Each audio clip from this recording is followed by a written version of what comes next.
ഇന്ന് UGC net paper 1 ആണ് ചർച്ച ചെയ്യുന്നത്. പേപ്പർ 1-ലെ യൂണിറ്റ് 2, യൂണിറ്റ് 5. യൂണിറ്റ് 2 റിസർച്ച് ആപ്റ്റിറ്റ്യൂഡാണ്. യൂണിറ്റ് 5 മാത്തമാറ്റിക്കൽ ആപ്റ്റിറ്റ്യൂഡിലെ നമ്പർ സീരീസാണ് ഡിസ്കസ് ചെയ്യുന്നത്. ഇത് രണ്ടും വളരെ എളുപ്പത്തിൽ മാർക്ക് സ്കോർ ചെയ്യാവുന്ന ഒരു ഭാഗമാണ്. റിസർച്ച് മെത്തഡോളജി നമുക്ക് പേപ്പർ 1-ലും വരുന്നുണ്ട്, പേപ്പർ 2-ലും വരുന്നുണ്ട്. അപ്പോൾ കൂടുതൽ പ്രധാനപ്പെട്ടൊരു ഭാഗമാണ് റിസർച്ച് ആപ്റ്റിറ്റ്യൂഡ് അല്ലെങ്കിൽ റിസർച്ച് മെത്തഡോളജി എന്ന് പറയുന്നത്. ഇന്ന് കഴിഞ്ഞ 10 വർഷത്തെ പ്രീവിയസ് ഇയർ ക്വസ്റ്റ്യൻ പേപ്പേഴ്സാണ് ചർച്ച ചെയ്യാൻ ഉദ്ദേശിക്കുന്നത്. നമുക്ക് എന്ത് ചെയ്യാം, ഫസ്റ്റ് ക്വസ്റ്റ്യനിലേക്ക് പോവാം. ആദ്യം നമുക്ക് നമ്പർ സീരീസ് നോക്കാം, അതിനുശേഷം റിസർച്ച് മെത്തഡോളജി, അങ്ങനെ മിക്സായിട്ട് നമുക്ക് ഡിസ്കസ് ചെയ്യാം. ഇതൊരു നമ്പർ സീരീസ് ക്വസ്റ്റ്യനാണ്. വളരെ സിമ്പിളായിട്ടുള്ളൊരു ക്വസ്റ്റ്യനാണ്. ഇത് നമുക്ക് നോക്കാം അല്ലേ. 2, 5, 10, 17 അങ്ങനെ ഓരോ സംഖ്യകളാണല്ലേ. 17, 26. അപ്പോൾ അടുത്ത സംഖ്യ ഏതാണ് വരിക എന്ന് നോക്കാം അല്ലേ. അപ്പോൾ ആദ്യം നമ്മൾ നമ്പർ സീരീസ് വരുമ്പോൾ പല രീതിയിൽ നമ്പർ സീരീസ് ഉണ്ടായിരിക്കും. അപ്പോൾ നമ്മൾ ചെയ്യേണ്ടത് ഇത് തമ്മിലുള്ള ഡിഫറൻസ് ആദ്യം ജസ്റ്റ് ഒന്ന് നോക്കുക. ഓക്കെ, ഓരോ സംഖ്യകളും തമ്മിലുള്ള ഡിഫറൻസ് എത്രയുണ്ടെന്ന് നോക്കുക. 3ഉം 2ഉം തമ്മിലുള്ള ഡിഫറൻസ് 2ഉം 5ഉം തമ്മിലുള്ള ഡിഫറൻസ് 3 ആണല്ലോ. 3. പിന്നെ 5ഉം 10ഉം തമ്മിലുള്ള ഡിഫറൻസ് എത്രയാണ്? 5 ആണ്. 10ഉം 7ഉം തമ്മിലുള്ള ഡിഫറൻസ് 7 ആണ്. 17ഉം 26ഉം തമ്മിലുള്ള ഡിഫറൻസ് എത്രയാണ്? 26 - 17 9 അല്ലേ. 9 ആണ്. അപ്പോൾ നമുക്ക് ഈ നമ്പേഴ്സ് നോക്കിക്കഴിഞ്ഞാൽ ഒരു ധാരണ കിട്ടും അടുത്ത സംഖ്യ ഏതാവുമെന്നത്. 3, 5, 7, 9 അല്ലേ. അത് കഴിഞ്ഞാൽ പിന്നെ അടുത്തത് 11 ആയിരിക്കും അല്ലേ. 2 സംഖ്യ ഇടവിട്ടിട്ടാണ് എന്ത് ചെയ്യുന്നത്, ആഡ് ചെയ്യുന്നത്. അപ്പോൾ 11, 26ലേക്ക് 11 ആഡ് ചെയ്യുകയാണെങ്കിൽ എത്ര വരിക? 26 + 11 എത്രയാണ് ആൻസർ വരിക? എത്രയാ? യെസ്, 37. ഇതാണ് ഇതിന് ആൻസർ വരിക. അത് വളരെ സിമ്പിളാണ്. ഇതിന് പല രീതിയിൽ പല മെത്തേഡുകളായിട്ട് നമുക്ക് നോക്കാൻ പറ്റും. ഇതിന് കൃത്യമായിട്ടുള്ള അതിൻ്റെ ഇക്വേഷനൊക്കെ വെച്ചിട്ടൊക്കെ ചെയ്യാൻ പറ്റും. പക്ഷേ അതിൻ്റെ ആവശ്യമില്ല. നമുക്ക് ഒറ്റ നോട്ടത്തിൽ തന്നെ എന്ത് ചെയ്യാം, ഇതിൻ്റെ ആൻസറിലേക്ക് എത്താൻ പറ്റും. എക്സാം നമുക്ക് ഒരു ക്വസ്റ്റ്യന് വേണ്ടിയിട്ട് 1 മിനിറ്റ് മാത്രമേ മാറ്റി വെക്കാൻ കഴിയുള്ളൂ. അതിൽ കൂടുതൽ മാറ്റി വെച്ച് കഴിഞ്ഞാൽ മറ്റുള്ള ചോദ്യങ്ങൾക്ക് ഉത്തരം എഴുതാൻ നമുക്ക് സമയം കിട്ടില്ല.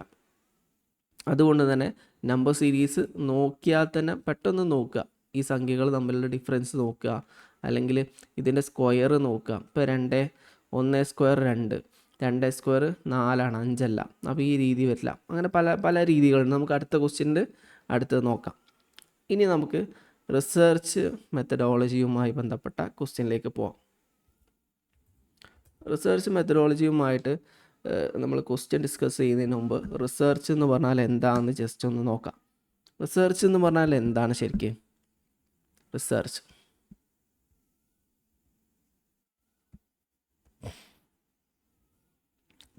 എന്ന് പറഞ്ഞാൽ ഒരു സിസ്റ്റമാറ്റിക് ആയിട്ടുള്ള ഒരു ഇൻവെസ്റ്റിഗേഷനാണ്.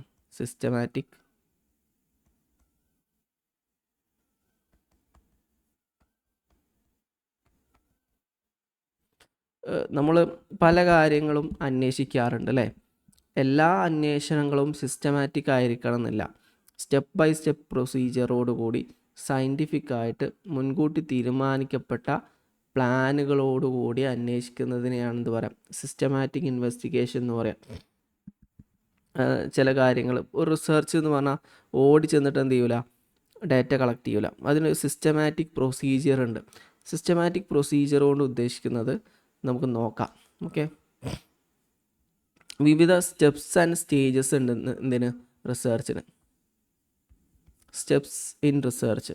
ആദ്യത്തെ സ്റ്റെപ്പ് എന്ന് പറയുന്നത് ഐഡൻറ്റിഫിക്കേഷൻ ഓഫ്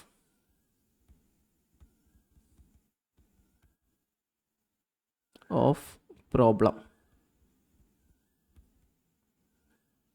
ഒരു ഗവേഷകൻ ആദ്യം തൻ്റെ പ്രോബ്ലം കൃത്യമായി ഐഡൻറ്റിഫൈ ചെയ്യുക.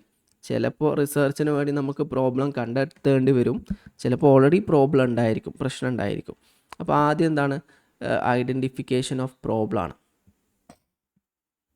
പിന്നെ അത് കഴിഞ്ഞിട്ട് റിസർച്ചർ ചെയ്യുക എന്താണ്, literature review. Okay, literature review എന്ന് പറഞ്ഞാൽ ഷോർട്ടായിട്ട് എഴുതി വെക്കണോളൂ, നിങ്ങൾക്ക് അറിയുന്ന കാര്യങ്ങൾ തന്നെയാണ്. പല പ്രാവശ്യം നമ്മൾ 10ലും +2ലും ഡിഗ്രിക്കും ഒക്കെ പഠിച്ച സാധനം തന്നെയാണ്, ഒന്ന് ഓർമ്മ പുതുക്കാൻ വേണ്ടിയിട്ട് പറയാം. ലിറ്ററേച്ചർ റിവ്യൂ എന്ന് പറഞ്ഞാൽ ഈ നമ്മൾ തിരഞ്ഞെടുത്ത ടോപ്പിക്കുമായി ബന്ധപ്പെട്ട് മുൻപ് എന്തെങ്കിലും പഠനങ്ങൾ നടന്നിട്ടുണ്ടെങ്കിൽ ആ പഠനങ്ങളിൽ എന്തെല്ലാം കാര്യങ്ങൾ പറഞ്ഞിട്ടുണ്ട് എന്നതാണ് ലിറ്ററേച്ചർ റിവ്യൂവിൽ പറയുന്നത്. അത് കഴിഞ്ഞിട്ട് ഹൈപ്പോത്തിസിസ് എന്ന് പറഞ്ഞാൽ ഒരു സാങ്കല്പിക ഉത്തരം, ടെൻറ്റേറ്റീവ് സ്റ്റേറ്റ്മെൻറ്റ് എന്നാണ് പറയാം. അറിയാമല്ലോ അല്ലേ, നമ്മളൊരു ഗവേഷണം ചെയ്യുന്ന സമയത്ത് ഗവേഷകൻ എന്ത് ചെയ്യേണ്ടത്, ചോദ്യത്തിന് ഒരു സാങ്കല്പികമായ ഉത്തരം കണ്ടെത്തും. അത് ശരിയായിട്ടുള്ള ഉത്തരമായിരിക്കില്ല. ലിറ്ററേച്ചർ റിവ്യൂവിൻ്റെ ഭാഗമായിട്ട് അദ്ദേഹത്തിന് കിട്ടിയ വിവരങ്ങളുടെ അടിസ്ഥാനത്തിൽ അദ്ദേഹം എന്ത് ചെയ്യും, ഒരു സാങ്കല്പിക ഉത്തരം കണ്ടെത്തും. ഉദാഹരണം നമ്മൾ പറയണം മൊബൈൽ ഫോണിൻ്റെ ഉപയോഗം കുട്ടികളുടെ പഠന നിലവാരത്തെ ബാധിക്കുന്നുണ്ടോ എന്നതാണ് പഠനമെങ്കിൽ, ഇതുവരെ നടത്തിയ പഠനങ്ങൾ വെച്ച് നോക്കുകയാണെങ്കിൽ ഒരു ഏകദേശ ഉത്തരം നമുക്ക് കിട്ടും, പഠനത്തെ ബാധിക്കുന്നുണ്ട് അല്ലെങ്കിൽ ഇല്ല. അത് ഹൈപ്പോത്തിസിസ് ആണ്. അത് പിന്നീട് എന്ത് ചെയ്യും, ടെസ്റ്റ് ചെയ്യപ്പെടും. പിന്നെ അതിന് ശേഷം എന്ത് ചെയ്യുന്നുണ്ട്, റിസർച്ച് ഡിസൈൻ എന്ന് പറഞ്ഞാൽ ഗവേഷകൻ ഗവേഷണം ചെയ്യുന്നതിന് മുമ്പ് എന്തെല്ലാം കാര്യങ്ങൾ പ്ലാൻ ചെയ്യേണ്ടതുണ്ടോ അതിൻ്റെയൊക്കെ ബ്ലൂ പ്രിൻ്റാണ്, പ്ലാനാണെന്ത്, പ്ലാനിങ്ങിനെയാണ് എന്ത് പറയാം, റിസർച്ച് ഡിസൈൻ എന്ന് പറയാം. റിസർച്ച് ഡിസൈനോട് ഉദ്ദേശിക്കുന്നത് എത്ര എക്സ്പെൻസ് വരും, എവിടെയാണ് നമ്മൾ പഠിക്കാൻ ഉദ്ദേശിക്കുന്നത്, ഏത് മെത്തഡോളജിയാണ് പഠിക്കുന്നത്, ഏത് മെത്തേഡ്സാണ് പഠിക്കുന്നത്, സാമ്പിൾസ് ഏതെയാണ്, ഇനി പ്രോബിലിറ്റി സാമ്പിളിംഗ് ആണോ നോൺ പ്രോബിലിറ്റി സാമ്പിളിംഗ് ആണോ, പ്രോബിലിറ്റി സാമ്പിളിംഗ് ആണെങ്കിൽ ഏത് പ്രോബിലിറ്റി സാമ്പിളിംഗ് ആണ്, പിന്നെ അതുപോലെ നമ്മൾ എത്ര സമയത്തിനുള്ളിലാണ് അതിൻ്റെ റിസർച്ച് ചെയ്യാൻ ഉദ്ദേശിക്കുന്നത്, അതുപോലെ എത്രയാണ് അതിൻ്റെ എക്സ്പെൻസ്, ഇങ്ങനെ കുറേ കാര്യങ്ങൾ, എല്ലാ കാര്യങ്ങളും പ്ലാൻ ചെയ്യുന്നതിന് എന്ത് പറയും, റിസർച്ച് ഡിസൈൻ എന്ന് പറയും. അതിനുശേഷം ഡേറ്റ കളക്ഷൻ എന്ന് പറഞ്ഞാൽ റിസർച്ച് നമ്മൾ മുൻകൂട്ടി പ്ലാൻ ചെയ്യുന്നതിൻ്റെ അടിസ്ഥാനത്തിൽ വിവരങ്ങൾ ശേഖരിക്കുന്നതിനെയാണ് എന്ത് പറയാം, ഡേറ്റ കളക്ഷൻ എന്ന് പറയാം. ഡേറ്റ കളക്ഷൻ എന്ന് പറഞ്ഞാൽ ഗവേഷകൻ നേരിട്ട് ഫീൽഡിൽ പോയിട്ട് എന്ത് ചെയ്യും, ചോദ്യങ്ങൾ ഇൻ്റർവ്യൂ വഴിയാണോ, അതുപോലെ ക്വസ്റ്റ്യനെയർ വഴിയാണോ, ഒബ്സർവേഷൻ മെത്തേഡ് വഴിയാണോ, ഏത് മെത്തേഡാണോ തീരുമാനിക്കപ്പെട്ടത് അതിൻ്റെ ബേസിൽ ഡേറ്റ കളക്ട് ചെയ്യും. അതിനുശേഷം ഡേറ്റ അനാലിസിസ് കൊണ്ട് ഉദ്ദേശിക്കുന്നത് കളക്ട് ചെയ്യപ്പെട്ട വിവരങ്ങളെ വിശകലനം ചെയ്യാം. പല വിവരങ്ങൾ കളക്ട് ചെയ്തിട്ടുണ്ടാവും അല്ലേ, പല രീതിയിൽ കളക്ട് ചെയ്തിട്ടുണ്ടാവും. ഇപ്പോൾ ചോദ്യാവലി ഉപയോഗിച്ച് കളക്ട് ചെയ്തിട്ടുണ്ടാവും, ഇൻ്റർവ്യൂ വഴി കളക്ട് ചെയ്ത്, അങ്ങനെ പല രീതിയിൽ കളക്ട് ചെയ്തിട്ടുണ്ടാവും. ഈ കളക്ട് ചെയ്ത വിവരങ്ങൾ പല രീതിയിലായിരിക്കും. ഇപ്പോൾ സൗണ്ട് റെക്കോർഡിംഗ് ആയിട്ടുണ്ടായിരിക്കും, റിട്ടൺ ആയിട്ടുണ്ടായിരിക്കും, ചിത്രങ്ങളായിട്ടുണ്ടായിരിക്കും, അങ്ങനെ കുറേ മെത്തേഡുകൾ, പല റെക്കോർഡുകൾ ഉണ്ടാകും. അതൊക്കെ അനലൈസ് ചെയ്യാം. അതിന് ശേഷമാണ് എന്ത് ചെയ്ത് കൺക്ലൂഷൻ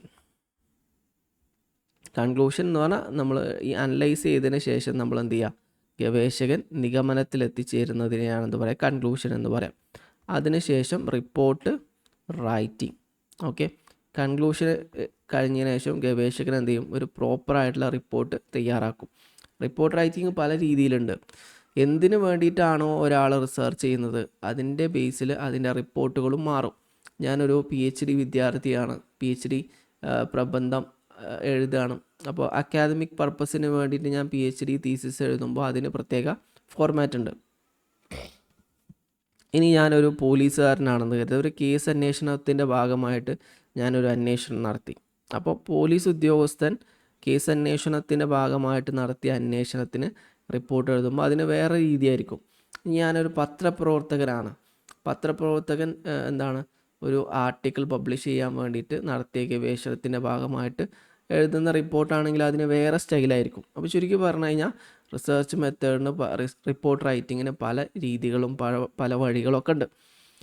അപ്പോൾ ഇപ്പോൾ നമ്മൾ പറഞ്ഞത് റിസർച്ച് മെത്തേഡ് എന്ന് പറഞ്ഞാൽ സിസ്റ്റമാറ്റിക് ആയിട്ടുള്ളൊരു പ്രൊസീജിയർ ഉണ്ട് എന്നാണ് അല്ലേ. സിസ്റ്റമാറ്റിക് ഇൻവെസ്റ്റിഗേഷൻ ഉണ്ട്. ആ സിസ്റ്റമാറ്റിക് ഇൻവെസ്റ്റിഗേഷൻ ഏതൊക്കെയാണ്? ഒന്ന് identification of the problem, 2 literature review, 3 hypothesis, പിന്നെ റിസർച്ച് ഡിസൈന്, പിന്നെ അടുത്ത ഡാറ്റ കളക്ഷൻ, ഡാറ്റ അനാലിസിസ്, പിന്നെ കൺക്ലൂഷൻ, അത് കഴിഞ്ഞിട്ട് റിപ്പോർട്ട് റൈറ്റിംഗ്. ഇതാണ് ഒരു റിസർച്ചിൻ്റെ സിസ്റ്റമാറ്റിക് പ്രൊസീജിയർ കൊണ്ട് ഉദ്ദേശിക്കുന്നത്. ഇതിലൂടെ നമുക്ക് എന്ത് ചെയ്യാൻ പറ്റും? ഇപ്പോൾ ഈ റിസർച്ച് മെത്തേഡിൻ്റെ പ്രത്യേകതകളാണ് പറയുന്നത്. ഇതിൻ്റെ ഭാഗമായിട്ട് നമുക്ക് എന്ത് ചെയ്യാൻ പറ്റും? പുതിയ ഫാക്ട്സ് ഡിസ്കവർ ചെയ്യാൻ പറ്റും. ഡിസ്കവർ ന്യൂ ഫാക്ട്സ്, പുതിയ വിവരങ്ങൾ നമുക്ക് എന്ത് ചെയ്യാൻ പറ്റും? ഡിസ്കവർ ചെയ്യാൻ പറ്റും. നമുക്ക് ഇതുവരെ നമ്മൾ കണ്ടെത്താത്ത കുറേ കാര്യങ്ങൾ റിസർച്ചിലൂടെ എന്ത് ചെയ്യാൻ പറ്റും? ഡിസ്കവർ ചെയ്യാൻ പറ്റും. അതുപോലെ എസ്റ്റാബ്ലിഷ് തിയറീസ്, പുതിയ സിദ്ധാന്തങ്ങൾ രൂപീകരിക്കാൻ കഴിയില്ലേ റിസർച്ചിലൂടെ? ഒരുപാട് സിദ്ധാന്തങ്ങൾ നമ്മൾ പഠിച്ചിട്ടുണ്ടല്ലേ? ഈ സിദ്ധാന്തങ്ങൾ, തിയറികളൊക്കെ ഡെവലപ്പ് ചെയ്തത് എങ്ങനെയാണ്? ഗവേഷകൻ റിസർച്ച് ചെയ്തിട്ടാണ് ഇതൊക്കെ ഡെവലപ്പ് ചെയ്തത്. ഇത് പിന്നെ ഒരുപാട് കാര്യങ്ങൾ ഇതിൽ പറയും. റിസർച്ച് എന്ന് പറഞ്ഞാൽ റീ പ്ലസ്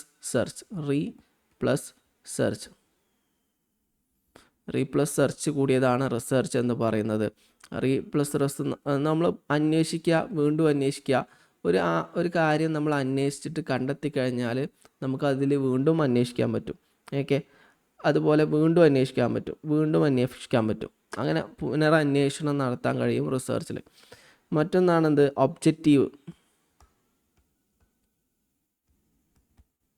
ഒബ്ജക്റ്റിവിറ്റി അല്ലെങ്കിൽ ഒബ്ജക്റ്റീവ്.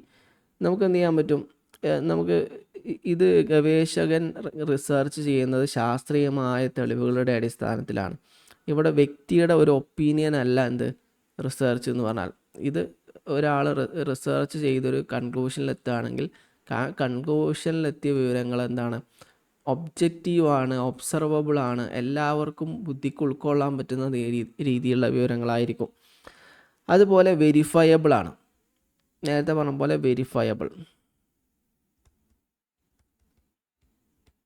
വെരിഫയബിൾ എന്ന് പറഞ്ഞാൽ ഓരോരുത്തർക്കും എന്ത് ചെയ്യാൻ പറ്റും? എത്ര പ്രാവശ്യം എത്ര റിസർച്ച് ചെയ്ത് കഴിഞ്ഞാലും സെയിം റിസൾട്ട് തന്നെ കിട്ടാം. ഇപ്പോൾ ഒരു ഉദാഹരണം പറയുകയാണെങ്കിൽ, ഞാൻ കോളേജിലെ വിദ്യാർത്ഥികളുടെ പഠന നിലവാരത്തിൻ്റെ ഒരു റിസർച്ച് നടത്തി. കഴിഞ്ഞ 10 വർഷത്തെ നമ്മുടെ കോളേജിലെ കുട്ടികളുടെ പഠന നിലവാരം, ആവറേജ് പഠന നിലവാരം ഓരോ വർഷവും എത്രയാണെന്ന് പഠിച്ചു. അപ്പോൾ 2025, 24, 23 അങ്ങനെ ഒരു 10 വർഷം 2016-15 വരെയുള്ള ആവറേജ് എടുത്തു. എന്നിട്ട് ഞാൻ പറഞ്ഞു 2021 വർഷത്തെ കുട്ടികൾക്കാണ് അത്യാവശ്യം മാർക്ക് കൂടുതലുള്ള മറ്റ് വർഷത്തെ വിദ്യാർത്ഥികളെ അപേക്ഷിച്ച് എന്ന് പറഞ്ഞു. അതെന്ത് ചെയ്യാൻ പറ്റും? വെരിഫൈ ചെയ്യാൻ പറ്റും. അത് എത്ര ആളുകൾ വന്നിട്ട് പഠിച്ചാലും അതേ ഉത്തരം തന്നെ കിട്ടുക. ഇനി ഒരാൾ വന്ന് പഠിക്കുമ്പോൾ 2010 കിട്ടും, അടുത്ത 2011 അങ്ങനെ വരില്ല. റിസർച്ചിലൂടെ കിട്ടുന്ന ഉത്തരങ്ങൾ എത്ര പ്രാവശ്യം ടെസ്റ്റ് ചെയ്ത് കഴിഞ്ഞാലും അത് ഒരേ ഉത്തരം തന്നെയായിരിക്കും കിട്ടുക. അതാണ് അതിൻ്റെ പ്രധാനപ്പെട്ട മറ്റൊരു പ്രത്യേകത. പലതരത്തിലുള്ള റിസർച്ചുകളുണ്ട്. അതിനെക്കുറിച്ചൊക്കെ നമുക്ക് എന്ത് ചെയ്യാം? ഇനി നമുക്ക് നമ്മുടെ ടോപ്പിക്കിലേക്ക് പോകുമ്പോൾ ഓരോ ചോദ്യങ്ങളായിട്ട് പോകുമ്പോൾ നമുക്ക് പഠിക്കാം. ഇനി നമുക്ക് ചോദ്യത്തിലേക്ക് കടക്കാം അല്ലേ? കഴിഞ്ഞ വർഷങ്ങളിലായിട്ട് റിസർച്ചുമായി ബന്ധപ്പെട്ട് ചോദിച്ചിട്ടുള്ള ചോദ്യങ്ങൾ നോക്കാം. Which of the following is the main objective of research? റിസർച്ചിൻ്റെ മെയിൻ ഒബ്ജക്റ്റീവ് ഏതാണ് താഴെ പറയുന്നതിൽ? 3 ഒബ്ജക്റ്റീവ്സ് ഇവിടെ കൊടുത്തിട്ടുണ്ട്. ഒന്നാണ് റിവ്യൂ ദ ലിറ്ററേച്ചർ. രണ്ടാമത് summarise what is already known. നിലവിലുള്ള കാര്യങ്ങളെ ഒന്ന് സമ്മറൈസ് ചെയ്യാം. Get an academic degree collect ചെയ്യുക എന്നുള്ളതാണ്. അടുത്തത് to discover new facts, make fresh interpretation of known facts. നമ്മൾ പഴയ ഫാക്റ്റുകൾ കണ്ടെത്തുക, പുതിയ ഉത്തരങ്ങൾ കണ്ടെത്തുക, നിലവിലുള്ള കണ്ടെത്തിയ ഉത്തരങ്ങളെ തന്നെ വീണ്ടും ഇൻ്റർപ്രറ്റ് ചെയ്യുക. ഇങ്ങനെ 4 ഓപ്ഷനാണുള്ളത്. ഇതിൽ ഓപ്ഷൻ ഏതാണ് കറക്റ്റ്? ആരാ പറയാം? യെസ്, ഓപ്ഷൻ ഡി ആണ് കറക്റ്റ്. ഇനി നമുക്ക് എന്ത് ചെയ്യാം? അടുത്ത ക്വസ്റ്റ്യനിലേക്ക് പോവാം. ഓരോ ക്വസ്റ്റ്യൻ്റെ കൂടെ തന്നെ എന്ത് ചെയ്യാം? ആൻസർ കൂടി ആഡ് ചെയ്യുന്നുണ്ട് കേട്ടോ. ഞാൻ കഴിഞ്ഞ ക്ലാസ് മുതൽ നോട്ട്സ് അപ്ലോഡ് ചെയ്ത സമയത്ത് പല ആളുകളും നമ്മുടെ നോട്ട് നോക്കിയ സമയത്ത് ആൻസർ കീ വളരെ താഴെ ആയതുകൊണ്ട് എല്ലാവർക്കും കൃത്യമായിട്ട് അത് വായിക്കാൻ കഴിയുന്നില്ല എന്ന് പറഞ്ഞിരുന്നു. അപ്പോൾ അതുകൊണ്ട് തന്നെ ഇനി ആൻസർ കീ ക്വസ്റ്റ്യൻ്റെ താഴെ തന്നെ എഴുതുന്നുണ്ടാവും. ഡീറ്റെയിൽ ആയിട്ടുള്ള വിശദീകരണം ലാസ്റ്റ് പേജിലുണ്ടായിരിക്കും കേട്ടോ. അപ്പോൾ നിങ്ങളത് ശ്രദ്ധിക്കുക. ഇനി നമുക്ക് എന്ത് ചെയ്യാം, അടുത്ത ക്വസ്റ്റ്യനിലേക്ക് പോകാം. Okay, the positivist paradigm in research hold that. റിസർച്ചിൽ 2 പാരഡൈഗാംസ് ഉണ്ട്. പോസിറ്റീവ്സ്റ്റ് ഉണ്ട്, നോൺ പോസിറ്റീവിസം, അങ്ങനെ 2 കൺസെപ്റ്റുകളുണ്ട്. നിങ്ങൾ പഠിച്ചതായിരിക്കും അല്ലേ. റിസർച്ചുമായി ബന്ധപ്പെട്ട ബേസിക് ആയിട്ടുള്ള 2 കൺസെപ്റ്റാണ് പോസിറ്റീവിസം, നോൺ പോസിറ്റീവിസം. അതിൽ പോസിറ്റീവിസം എന്ന് പറഞ്ഞാൽ എന്താണ് എന്നാണ് question. Reality is socially constructed, knowledge is subjective, social world can be studied in the same way as natural world, multiple truth exist simultaneously. ഇങ്ങനെയാണ് ഓപ്ഷൻസ് ഒക്കെ വരുന്നത്. ഇതിൻ്റെ ആൻസർ ഓപ്ഷൻ സി ആണ്. Social world can be studied in the same way as natural world. ഇത് ഈ objectivity എന്ന് പറഞ്ഞാൽ ശരിക്കും എന്താണെന്ന് നമുക്ക് നോക്കാം. ഒബ്ജക്റ്റിവിറ്റി എന്ന് പറഞ്ഞാൽ എന്താണ്, ഏത് റിസർച്ചും നമ്മൾ സയൻസിൽ പലതരത്തിലുള്ള റിസർച്ച് ഇത് നടത്തുന്നില്ലേ. ഇപ്പോൾ ബയോളജി, കെമിസ്ട്രി, ഫിസിക്സ്, ഇങ്ങനെ സയൻറ്റിഫിക് നാച്ചുറൽ സയൻസ് ഉണ്ടല്ലോ, നാച്ചുറൽ വേൾഡ്. നാച്ചുറൽ സയൻസിൽ നമ്മൾ പഠിക്കുന്ന വിഷയങ്ങളെ എങ്ങനെ പഠിക്കുന്നോ അതേപോലെ തന്നെ സോഷ്യൽ വേൾഡിലും പഠിക്കാം എന്നാണ് ഇവർ ഈ എന്താണ് പോസിറ്റീവിസ്റ്റ് പാരഡൈഗാം എന്ന് പറഞ്ഞാൽ പേഴ്സ്പെക്റ്റീവ് എന്നാണ് ഉദ്ദേശിക്കുന്നത് കേട്ടോ. പേഴ്സ്പെക്റ്റീവ്, പോസിറ്റീവിസ്റ്റ് പേഴ്സ്പെക്റ്റീവ് അല്ലെങ്കിൽ പാരഡൈഗാം പറയുന്നത് എങ്ങനെ ബയോളജി, കെമിസ്ട്രി, ഫിസിക്സ്, ബോട്ടണി ഇങ്ങനെയുള്ള സയൻറ്റിഫിക് ആയിട്ടുള്ള സബ്ജക്റ്റുകൾ പഠിക്കുന്നോ അതേപോലെ തന്നെ എന്തിനേയും പഠിക്കാൻ പറ്റും, സൊസൈറ്റിയെയും പഠിക്കാൻ പറ്റും എന്നാണ് പോസിറ്റീവിസം പറയുന്നത്. ഇത് മാത്രമല്ല, ഈ പോസിറ്റീവിസം വേറെ കുറേ കാര്യങ്ങൾ പറയുന്നുണ്ട്. നമുക്ക് എന്തൊക്കെയാണെന്ന് ജസ്റ്റ് ഒന്ന് നോക്കാം. ഓക്കെ, പോസിറ്റീവിസം പറയുന്നത് ഇപ്പോൾ നേരത്തെ പറഞ്ഞല്ലോ ഒബ്ജക്റ്റിവിറ്റി. പോസിറ്റീവിസത്തിൻ്റെ ഏറ്റവും പ്രധാനപ്പെട്ട ഒരു പോസിറ്റീവിസം. ഇനി നോൺ പോസിറ്റീവിസം എന്താണെന്ന് നമ്മൾ അത് കഴിഞ്ഞിട്ട് പിന്നീട് അടുത്ത ക്വസ്റ്റ്യൻ ഡിസ്കസ് ചെയ്യുന്ന സമയത്ത് പറയാം കേട്ടോ. പോസിറ്റീവിസത്തിൻ്റെ ഏറ്റവും പ്രധാനപ്പെട്ട ഒരു പ്രത്യേകതയാണ് ഒബ്ജക്റ്റിവിറ്റി. ഒബ്ജക്റ്റിവിറ്റി എന്ന് പറഞ്ഞാൽ നമ്മൾ നേരത്തെ പറഞ്ഞല്ലോ, റിസർച്ചർ എന്ത് ചെയ്യും, റിസർച്ചർ എന്താണ് ശാസ്ത്രീയമായിട്ട് തെളിവുകളുടെ അടിസ്ഥാനത്തിൽ എന്ത് ചെയ്യാൻ പറ്റും, റിസർച്ചർക്ക് ഗവേഷണം ചെയ്യാൻ പറ്റും. ഒബ്ജക്റ്റിവിറ്റി എന്ന് പറഞ്ഞാൽ ഒബ്സർവബിൾ ആണ്. ഇതിനു വേണ്ടി യൂസ് ചെയ്യുന്ന ടൂൾസുകൾ ക്വസ്റ്റ്യനെയർ, ഇൻ്റർവ്യൂ, ഇങ്ങനെയുള്ള ഡാറ്റ കളക്ഷൻ മെത്തേഡുകൾ യൂസ് ചെയ്തിട്ടാണ് എന്ത് ചെയ്യുക ഒബ്ജക്റ്റീവ് ഡാറ്റ കളക്ഷൻ പോസിബിൾ ആവുന്നത്. അതുപോലെ ക്വാണ്ടിറ്റേറ്റീവ് ഫോക്കസ്. പോസിറ്റീവിസം പറയുന്നത് റിസർച്ച് എന്ന് പറഞ്ഞാൽ ക്വാണ്ടിറ്റേറ്റീവ് ആണ്. അതായത് ക്വാണ്ടിറ്റേറ്റീവ് എന്നതുകൊണ്ട് ഉദ്ദേശിക്കുന്നത് മെഷറബിൾ എന്നാണ് അർത്ഥം. ക്വാണ്ടിറ്റേറ്റീവ് നമുക്ക് എന്ത് ചെയ്യാൻ പറ്റും, എല്ലാ കാര്യവും എന്ത് ഡാറ്റയും ഒബ്സർവബിൾ ആണ്, മെഷറബിൾ ആണ്, കണക്ക് കൂട്ടാനും കുറക്കാനൊക്കെ പറ്റും. ഉദാഹരണമായിട്ട് നമുക്ക് ഹൈറ്റ്, വെയിറ്റ്, ലിറ്റർ ഇതൊക്കെ പഠിക്കുന്ന പോലെ തന്നെ നമുക്ക് സൊസൈറ്റിയും പഠിക്കാൻ പറ്റും. ഉദാഹരണം പറയുകയാണെങ്കിൽ ഇന്ന സംസ്ഥാനത്ത് ഇന്ന ജില്ലയിൽ മദ്യപാനികളുടെ എണ്ണം എത്ര ശതമാനമുണ്ട്, അങ്ങനെയൊക്കെ നമുക്ക് പഠിക്കുമ്പോൾ ക്വാണ്ടിറ്റേറ്റീവായിട്ട് വിശദീകരിക്കാൻ പറ്റുമെന്നാണ് പറയുന്നത്. മാത്രമല്ല യൂണിവേഴ്സൽ ലോ,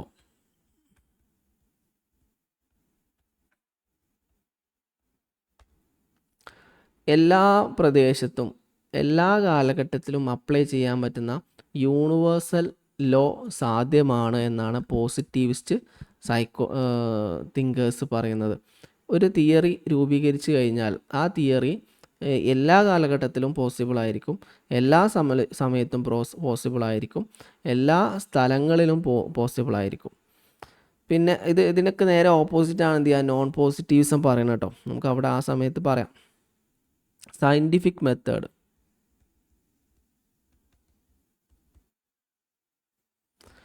സയൻറ്റിഫിക് മെത്തേഡ് എന്ന് പറഞ്ഞാൽ നമുക്ക് നേരത്തെ പറഞ്ഞ പോലെ ഫിസിക്സ്, കെമിസ്ട്രി, ബയോളജി ഒക്കെ പഠിക്കുന്ന അതേ മെത്തേഡ് ഉപയോഗിച്ചുകൊണ്ട് എന്ത് ചെയ്യാൻ പറ്റും, സോഷ്യോളജിയും അതിൽ എന്തിനേയും പഠിക്കാം, സോഷ്യൽ സയൻസിനെയും പഠിക്കാമെന്നാണ് ഇവർ പറയുന്നത്.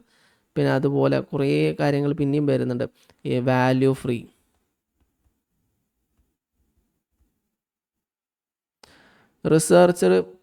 റിസർച്ചർക്ക് ന്യൂട്രലായിട്ട് നിലകൊണ്ട് പഠിക്കാൻ പറ്റും എന്നാണ് പറയുന്നത്. റിസർച്ചർ ഏതൊരു വ്യക്തിക്കും എന്തുണ്ടാവും, അവരുടേതായ കാഴ്ചപ്പാടുണ്ടാവുമല്ലോ. പുരുഷനാണ്, സ്ത്രീയാണ്, ഇപ്പോൾ മലയാളികളെക്കുറിച്ച് പഠിക്കുന്ന സമയത്ത് മലയാളികളോടൊരു ചായ്വുണ്ടാവുമല്ലോ.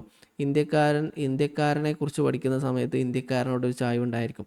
പുരുഷന്മാരെയും സ്ത്രീകളെക്കുറിച്ചുള്ളൊരു പഠനമാണ്. അതൊരു പുരുഷനാണ് പഠിക്കണമെന്ന് വെച്ചാൽ പുരുഷന്മാരോടും, സ്ത്രീയാണ് പഠിക്കുന്നത് സ്ത്രീകളോടും ചായ്വുണ്ടായിരിക്കും.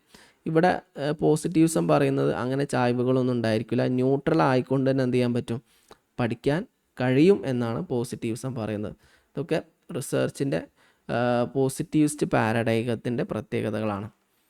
ഇനി നമുക്ക് എന്ത് ചെയ്യാം, അടുത്ത ടോപ്പിക്കിലേക്ക് പോവാം. പലതരത്തിലുള്ള റിസർച്ച് മെത്തേഡ്സ് ഇവിടെ പറയുന്നുണ്ട്. Which type of research is conducted with specific purpose of solving immediate problems solve ചെയ്യാൻ വേണ്ടിയിട്ട് നമ്മൾ യൂസ് ചെയ്യുന്ന മെത്തേഡ് ഏതാണെന്നാണ് ഇവിടെ പറയുന്നത്. ഏതാണെന്ന് നമുക്ക് നോക്കാം. Okay, first fundamental research, applied research, action research, historical research. ഇത് 4 റിസർച്ചുകളും നമുക്ക് എന്ത് പഠിക്കാനുള്ളത് തന്നെയാണ്. ഇതിൻ്റെ ആൻസർ വരുന്നത് ഏതാണ്? ഓപ്ഷൻ സി ആണ് കേട്ടോ. ഓക്കെ, ആക്ഷൻ റിസർച്ചാണ് ഇതിൻ്റെ ഓപ്ഷനായിട്ട് വരുന്നത്. നമ്മൾ സ്ഥിരമായിട്ട് എക്സാമിന് കാണുന്നൊരു ചോദ്യമാണ്.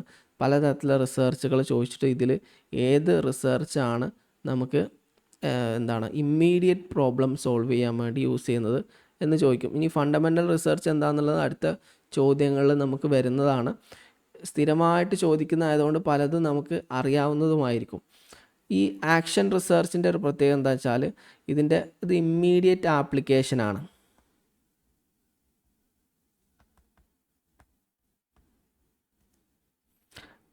മറ്റുള്ള റിസർച്ചുകളൊക്കെയാണ്, മറ്റു റിസർച്ചുകളെ അപേക്ഷിച്ചിട്ട് ഓരോ റിസർച്ചിനും ഓരോ സവിശേഷതകളും പ്രത്യേകതകളും ഉണ്ടല്ലോ. ആക്ഷൻ റിസർച്ച് കൊണ്ട് ഉദ്ദേശിക്കുന്നത് വെച്ചാൽ ഇമ്മീഡിയറ്റ് ആയൊരു പ്രശ്നം നമ്മളെ മുമ്പിൽ വന്നു, ഒരു ലോക്കൽ പ്രോബ്ലം നമ്മളെ മുമ്പിൽ വന്നു. ആ ലോക്കൽ പ്രോബ്ലം സോൾവ് ചെയ്യാൻ വേണ്ടിയിട്ട് ഗവേഷകൻ ചെയ്യുന്ന റിസർച്ചിനെയാണ് എന്താ പറയുക, ഇമ്മീഡിയറ്റ് റിസർച്ച് എന്ന് പറയും. ഇവിടെ ഒരു സൈക്ലിക്കൽ പ്രോസസ്സ് നടക്കും ഈ റിസർച്ചിൽ. ആദ്യം എന്ത് ചെയ്യും, പ്ലാനിങ് ഉണ്ടാവും, പ്ലാൻ കഴിഞ്ഞിട്ട് ആക്ഷൻ ഉണ്ടാവും, പിന്നെ അതിന് ശേഷം എന്തുണ്ടാവും, ഒബ്സർവ്, അത് കഴിഞ്ഞിട്ട് റിഫ്ലക്റ്റ്, പിന്നെ അതെന്ത് ചെയ്യും, വീണ്ടും അതനുസരിച്ച് പ്ലാൻ ചെയ്യും. നമ്മളൊരു കാര്യം പ്ലാൻ ചെയ്യുന്നു, ആ പ്ലാനിങ്ങിൻ്റെ ബേസിൽ നമ്മൾ ആക്ഷൻ ചെയ്യുന്നു. ഈ ആക്ഷൻ്റെ അനന്തരഫലം നമ്മൾ ഒബ്സർവ് ചെയ്യുന്നു. ഈ ഒബ്സർവ് ചെയ്യുന്ന ശേഷം നമ്മൾ അത് റിഫ്ലക്റ്റ് ചെയ്യാം. അതിൻ്റെ ബേസിൽ വീണ്ടും നമ്മളിങ്ങനെ, ഇതൊരു സൈക്ലിക്കൽ പ്രോസസ്സാണ്. ഒരു പ്രശ്നം പരിഹരിക്കാൻ വേണ്ടിയിട്ടാണല്ലോ നമ്മൾ എന്ത് ചെയ്യുന്നത്, ഈ റിസർച്ച് ചെയ്യുന്നത്. റിസർച്ച് ചെയ്യുന്ന സമയത്ത് ആദ്യം നമ്മൾ പ്ലാൻ ചെയ്യും, പ്ലാൻ ചെയ്യുന്നതിന് ശേഷം ആക്ഷൻ ഉണ്ടാവും. ആ ആക്ഷൻ്റെ അടിസ്ഥാനത്തിൽ നമ്മൾ കൃത്യമായിട്ടുള്ള സൊല്യൂഷനിലേക്ക് എത്തിച്ചേരുന്നുണ്ടോ ഒബ്സർവ് ചെയ്യും. ഇല്ലെങ്കിൽ എന്ത് ചെയ്യും, അതിനനുസരിച്ച് ചേഞ്ച് വരുത്തിയിട്ട് വീണ്ടും നമ്മൾ പ്ലാൻ ചെയ്തിട്ട് വീണ്ടും ഇങ്ങനെ എന്ത് ചെയ്യും, ഒരു സൈക്ലിക്കൽ പ്രോസസ്സാണ്. ഇത് സാധാരണഗതിയിൽ ചെയ്യാം ടീച്ചേഴ്സ്, മാനേജേഴ്സ്, അവരൊക്കെയാണ് സാധാരണ അവരെ വർക്ക് പ്ലേസിലാണ് ഇത് ചെയ്യുക. മെയിനായിട്ട് ഇപ്പോൾ നേഴ്സസ്, ഇപ്പോൾ ടീച്ചറാണെങ്കിൽ ഒരു എന്ത് ചെയ്യും, കുട്ടികൾ ഒരു സ്റ്റാറ്റിസ്റ്റിക്സിൻ്റെ ഒരു അധ്യാപികയാണെന്ന് കരുതാം. ഈ ക്ലാസ്സിലെ കുട്ടികൾ എല്ലാവർക്കും സ്റ്റാറ്റിസ്റ്റിക്സ്, മാത്സ് കുറച്ച് ബുദ്ധിമുട്ടായിരിക്കുമല്ലോ പല ആളുകൾക്കും. അപ്പോൾ ഭൂരിഭാഗം കുട്ടികൾക്കും സ്റ്റാറ്റിസ്റ്റിക്സ് ബുദ്ധിമുട്ടാണ്. അപ്പോൾ അതൊരു വെല്ലുവിളിയാണ്. അപ്പോൾ എന്ത് ചെയ്യും, അപ്പോൾ അതിനെ പ്രോപ്പറായിട്ട് പരിഹരിക്കാൻ വേണ്ടിയിട്ട് ടീച്ചർ ഒരു പ്ലാൻ ചെയ്യും. ഇപ്പോൾ ചില പ്രൊജക്റ്റ് മെത്തേഡ്, പല തരത്തിലുള്ള മെത്തേഡുകളുണ്ട്. അപ്പോൾ അത് ആക്ഷൻ, അത് കഴിഞ്ഞ് ഒബ്സർവ്, കറക്റ്റാണ് നോക്കും, റിഫ്ലക്റ്റ്, ഇപ്പം അങ്ങനെ എന്ത് ചെയ്യും. അതുപോലെ മാനേജറും ഇതേപോലെ തന്നെയാണ്. മാനേജർ ഇപ്പോൾ ഒരു വലിയൊരു സ്ഥാപനത്തിലെ മാനേജറാണ്, ഒരു ബിസിനസ്, ഒരു വാഹനത്തിൻ്റെ BMW കാറിൻ്റെ ഒരു കമ്പനിയിലെ മാനേജറാണെന്ന് തോന്നുന്നു. അപ്പോൾ അയാളുടെ സെയിൽസ് കുറവാണ്. കഴിഞ്ഞ വർഷത്തെ അപേക്ഷിച്ച് ഈ വർഷം സെയിൽസ് കുറവാണെങ്കിൽ അയാൾ എന്ത് ചെയ്യും, ആ പ്രോബ്ലത്തിന് ഇമ്മീഡിയറ്റ് സൊല്യൂഷൻ കണ്ടെത്താൻ വേണ്ടിയിട്ട് പ്ലാൻ ചെയ്യും. അങ്ങനെ എന്ത് ചെയ്യും, ഇതൊക്കെ എന്താണ്, ഒരു സിറ്റുവേഷണൽ ബേസ്ഡ് ആണ്. എപ്പോഴും എന്ത് ചെയ്യണം, സിറ്റുവേഷൻ അനുസരിച്ചാണ് ഇവിടെ എന്ത് ചെയ്യുന്നത്, ആൾ ചെയ്യുന്നത്. അല്ലാതെ എല്ലായിടത്തും ഒരേപോലെ ആവില്ലല്ലോ, എല്ലായിടത്തും ഒരേ പ്രശ്നങ്ങളാവില്ല. അതുകൊണ്ട് തന്നെ ഒരേപോലെ ആവില്ല എന്ത് ചെയ്യും, ഇതിന് സൊല്യൂഷനും കണ്ടെത്താം. ഇത് ക്വാളിറ്റേറ്റീവ് ആണ്, ക്വാണ്ടിറ്റേറ്റീവുമാണ്. ക്വാളിറ്റേറ്റീവ് ഡാറ്റ കളക്ഷൻ മെത്തേഡ് എന്ന് പറഞ്ഞാൽ ഗുണപരമായിട്ടുള്ള വിവരങ്ങൾ കളക്ട് ചെയ്യുന്നതിനാണ് എന്താ പറയുക qualitative data collection method. Quantitative data collection എന്ന് പറഞ്ഞാൽ ന്യൂമറിക്കൽ ഡേറ്റാസ് കളക്ട് ചെയ്യുന്നതിനാണ്. ന്യൂമറിക്കൽ ഡേറ്റാസ് എന്ന് പറഞ്ഞാൽ എണ്ണം, ഹൈറ്റ്, വെയിറ്റ്, ലിറ്റർ, ഇതൊക്കെ നമുക്ക് എണ്ണി തിട്ടപ്പെടുത്താൻ കഴിയുന്ന വിവരങ്ങളല്ലേ. ഇതിനെന്ത് പറയും? ക്വാണ്ടിറ്റേറ്റീവ് ഡാറ്റ കളക്ഷൻ എന്ന് പറയും. ക്വാളിറ്റേറ്റീവ് ഡാറ്റ കളക്ഷൻ എന്ന് പറഞ്ഞാൽ നമുക്ക് എണ്ണി തിട്ടപ്പെടുത്താൻ കഴിയാത്ത കുറേ വിവരങ്ങൾ ഉണ്ടാവുമല്ലോ, അതിനെന്ത് പറയും? നമുക്ക് ക്വാളിറ്റേറ്റീവ് ഡാറ്റ എന്ന് പറയും. ഉദാഹരണം പറയാം, അഭിപ്രായം, കാഴ്ചപ്പാട്, വീക്ഷണങ്ങൾ, ഇതൊക്കെ എന്താണ് ശരിക്കും? ക്വാളിറ്റേറ്റീവ് ഡേറ്റകൾ എന്ന് പറയാം. അപ്പോൾ ചുരുക്കി പറഞ്ഞാൽ ആക്ഷൻ റിസർച്ച് എന്ന് പറഞ്ഞാൽ എന്താണ്? ഒരു ഇമ്മീഡിയറ്റ് പ്രോബ്ലത്തിന് സൊല്യൂഷൻ കണ്ടെത്താൻ വേണ്ടി യൂസ് ചെയ്യുന്ന ഒരു മെത്തേഡാണെന്ത്? ഈ എന്താണ് ആക്ഷൻ റിസർച്ച് എന്ന് പറയുന്നത്. ഇനി നമുക്ക് അടുത്ത ക്വസ്റ്റ്യനിലേക്ക് പോകാം. നമ്പർ സീരീസ് ക്വസ്റ്റ്യൻ ആണ്. ഈ ക്വസ്റ്റ്യൻ ജസ്റ്റ് നോക്കുക, നിങ്ങൾ തന്നെ ജസ്റ്റ് ഒന്ന് നോക്കുക. ഇത് വളരെ സിമ്പിളായിട്ടുള്ള ക്വസ്റ്റ്യനാണ്. പല രീതിയിൽ എന്ത് ചെയ്യുക? എക്സ്പ്ലെയിൻ ചെയ്യാം. അപ്പോൾ ഒന്ന് ജസ്റ്റ് എല്ലാവരും ഒന്ന് നോക്കിയേ, ഇതെങ്ങനെയാണ് ഇതിൻ്റെ ആൻസർ കണ്ടെത്താം. ഓപ്ഷൻ 1, 4, 9, 16, 25, 36 വളരെ എളുപ്പമുള്ള ക്വസ്റ്റ്യനാണ്, സിമ്പിളാണ്. ഈ നമ്പർ എത്രയാണ്? 49. മറ്റ് ഇനി വേറെ ആരെങ്കിലും നോക്കാണ്ടാവും, നമുക്ക് ജസ്റ്റ് നോക്കാം അല്ലേ. ഈ 1 വന്നതെന്നാണ് 1 സ്ക്വയർ 1. രണ്ടാമത്തെ നോക്കുകയാണെങ്കിൽ 4 ആണല്ലോ കിട്ടിയത് അല്ലേ. അപ്പം 4 എങ്ങനെയാണ് വരിക? 2 സ്ക്വയർ, 2 × 2 4. പിന്നെ 3 നോക്കുകയാണെങ്കിൽ 3 സ്ക്വയർ അല്ലേ, 3 9. പിന്നെ 16 വന്നത് എത്രയാണ്? 4 സ്ക്വയർ, 4 4 16. പിന്നെ 5 25 വരുന്നത് അല്ലേ. 25 വരുമ്പോൾ 5 സ്ക്വയർ, 5 25. പിന്നെ 6 സ്ക്വയർ, 6 സ്ക്വയർ, 6 × 6 സ്ക്വയർ എന്ന് പറഞ്ഞാൽ എങ്ങനെ വരിക? 6 × 6 അല്ലേ. ഇനി അടുത്ത പത്ര വരിക 7 സ്ക്വയർ അല്ലേ. 7 സ്ക്വയർ എന്ന് പറഞ്ഞാൽ 7 × 7 വരിക. 7 × 7 ആൻസർ വരിക. 7 × 7 ഏതാണ് ആൻസർ? 47, 49 ആൻസർ. ഓക്കെ, അപ്പോൾ ഇത് വളരെ സിമ്പിളാണ്. പല രീതിയിൽ ഇതിൻ്റെ ആൻസർ ഈ ക്വസ്റ്റ്യൻ ഇതിൻ്റെ ഒന്നും ആവശ്യമില്ല. നിങ്ങൾക്ക് പറഞ്ഞുതരാൻ വേണ്ടിയിട്ടാണ് ഇത്രയും പണിപ്പെട്ടത്. അതിൻ്റെ ആവശ്യമില്ല. ഈ ക്വസ്റ്റ്യൻ നോക്കിക്കഴിഞ്ഞാൽ നമുക്ക് അതിലേറെ ആൻസർ 1 4 9, 1 കഴിഞ്ഞാൽ പിന്നെ 4, പിന്നെ 9, പിന്നെ 16, പിന്നെ അങ്ങനെ ഇതിൻ്റെ ഓർഡർ നോക്കിയാൽ തന്നെ നമുക്ക് മനസ്സിലാവും അടുത്ത സംഖ്യ ഇത്രയാവാനാണ് സാധ്യത എന്നത്. അപ്പോൾ ഇതാണ് ഇതിൻ്റെ ആൻസർ ബി ആണ് കറക്റ്റ് ആൻസർ വരുന്നത് അല്ലേ, 49. ഇനി നമുക്ക് അടുത്ത ക്വസ്റ്റ്യനിലേക്ക് പോവാം. ഓക്കെ, നോൺ പോസിറ്റീവിസ്റ്റ് അല്ലെങ്കിൽ പോസിറ്റീവിസ്റ്റ് പേഴ്സ്പെക്റ്റീവ് ഉണ്ട് എന്ന് പറഞ്ഞല്ലോ അല്ലേ. നമ്മൾ നേരത്തെ പറഞ്ഞു റിസർച്ചിന് വ്യത്യസ്ത പേഴ്സ്പെക്റ്റീവുകളുണ്ട്. പോസിറ്റീവിസ്റ്റ് പേഴ്സ്പെക്റ്റീവ് ഉണ്ട്, നോൺ പോസിറ്റീവിസ്റ്റ് പേഴ്സ്പെക്റ്റീവ് ഉണ്ട്. ഈ പോസിറ്റീവിസ്റ്റ് പേഴ്സ്പെക്റ്റീവ് നമ്മൾ നേരത്തെ പറഞ്ഞല്ലോ, പോസിറ്റീവിസ്റ്റ് പേഴ്സ്പെക്റ്റീവ് ആ കൺസെപ്റ്റ് കൊണ്ടുവന്നത് അഗസ്റ്റേ കോംറ്റെയാണ്. അദ്ദേഹമാണ് എന്ത് ചെയ്ത് എന്താണ് പോസിറ്റീവ് സൈക്കോളജിയുടെ പോസിറ്റീവിസം എന്ന കൺസെപ്റ്റ് എന്ത് ചെയ്ത് അദ്ദേഹം കൊണ്ടുവന്നത്. അത് സയൻറ്റിഫിക് സ്റ്റഡി സൊസൈറ്റിയെ അല്ലെങ്കിൽ സോഷ്യൽ സയൻസിനെ പോസിറ്റീവായിട്ട് പഠിക്കുന്നതിനെയാണ് എന്താ പറയുക, ശാസ്ത്രീയമായിട്ട് പഠിക്കുന്നതിനാണ് പോസിറ്റീവ്സ് എന്നൊക്കെ പറയാം. അതിൻ്റെ ഒരു ആൾട്ടർനേറ്റീവ് രൂപമാണെന്ത് നോൺ പോസിറ്റീവിസം അല്ലെങ്കിൽ പോസ്റ്റ് പോസിറ്റീവിസം എന്ന് പറയുന്നത്. എല്ലാ കാര്യങ്ങളും നമുക്ക് എന്ത് ചെയ്യാൻ പറ്റില്ല, സയൻറ്റിഫിക്കായിട്ട് പഠിക്കാൻ പറ്റില്ല. ഇപ്പോൾ ചില കാര്യങ്ങൾ നമുക്ക് എന്ത് ചെയ്യാം, ഉദാഹരണം പറയുകയാണെങ്കിൽ ആളുകളുടെ കാഴ്ചപ്പാടുകൾ, വീക്ഷണം, ഇതൊന്നും നമുക്ക് എന്ത് ചെയ്യാൻ പറ്റില്ല പോസിറ്റീവിസ്റ്റ് മെത്തേഡ് യൂസ് ചെയ്തുകൊണ്ട് പഠിച്ചാൽ മനസ്സിലായിക്കോണമെന്നില്ല. അല്ലെങ്കിൽ ഉദാഹരണമായിട്ട് മദ്യപാനികളെക്കുറിച്ച് ഞാൻ പഠിക്കുകയാണ്. മദ്യപാനികളെക്കുറിച്ച് ഞാൻ പഠിക്കുന്ന സമയത്ത് ചോദ്യാവലി ഉപയോഗിച്ചുകൊണ്ടാണ് പഠിക്കുന്നത് കരുതാം. ചോദ്യാവലി ഉപയോഗിച്ച് ഞാൻ പഠിക്കുന്ന സമയത്ത് നാട്ടിലേക്ക് ഇറങ്ങി ഞാൻ ഓരോരുത്തരോട് ചോദിക്കുകയാണ്, നിങ്ങൾ മദ്യപിക്കാറുണ്ടോ, നിങ്ങൾ ലഹരി ഉപയോഗിക്കാറുണ്ടോ, മദ്യപിക്കാറുണ്ടോ? അപ്പോൾ എല്ലാവരും എന്ത് ചെയ്യും, മദ്യപിക്കുന്ന ആൾക്കാരും എന്ത് കാര്യം പറയാം, അവർ മദ്യപിക്കാറില്ല എന്നുള്ളതാണ്. അപ്പം ഈ ക്വാണ്ടിറ്റേറ്റീവ് ഡാറ്റ കളക്ഷൻ മെത്തേഡുകൾക്ക് പരിധിയും പരിമിതിയുണ്ട്. അല്ലെങ്കിൽ ഞാൻ അഭിപ്രായം ചോദിക്കുകയാണ്. ഇപ്പോൾ എന്തെങ്കിലും ഒരു വിഷയത്തെക്കുറിച്ച് ഓൺലൈനിൽ ഒരു ഇലക്ഷനെക്കുറിച്ച് ഞാൻ ചിലപ്പോൾ എന്താ LDFിനേക്കാരം വോട്ട് ചെയ്തിട്ടുണ്ടാവുക, പക്ഷേ ആൾക്കാർ ചോദിക്കുന്ന സമയത്ത് ഞാൻ പറയും ഞാൻ UDFിനാണ് വോട്ട് ചെയ്തതെന്ന്.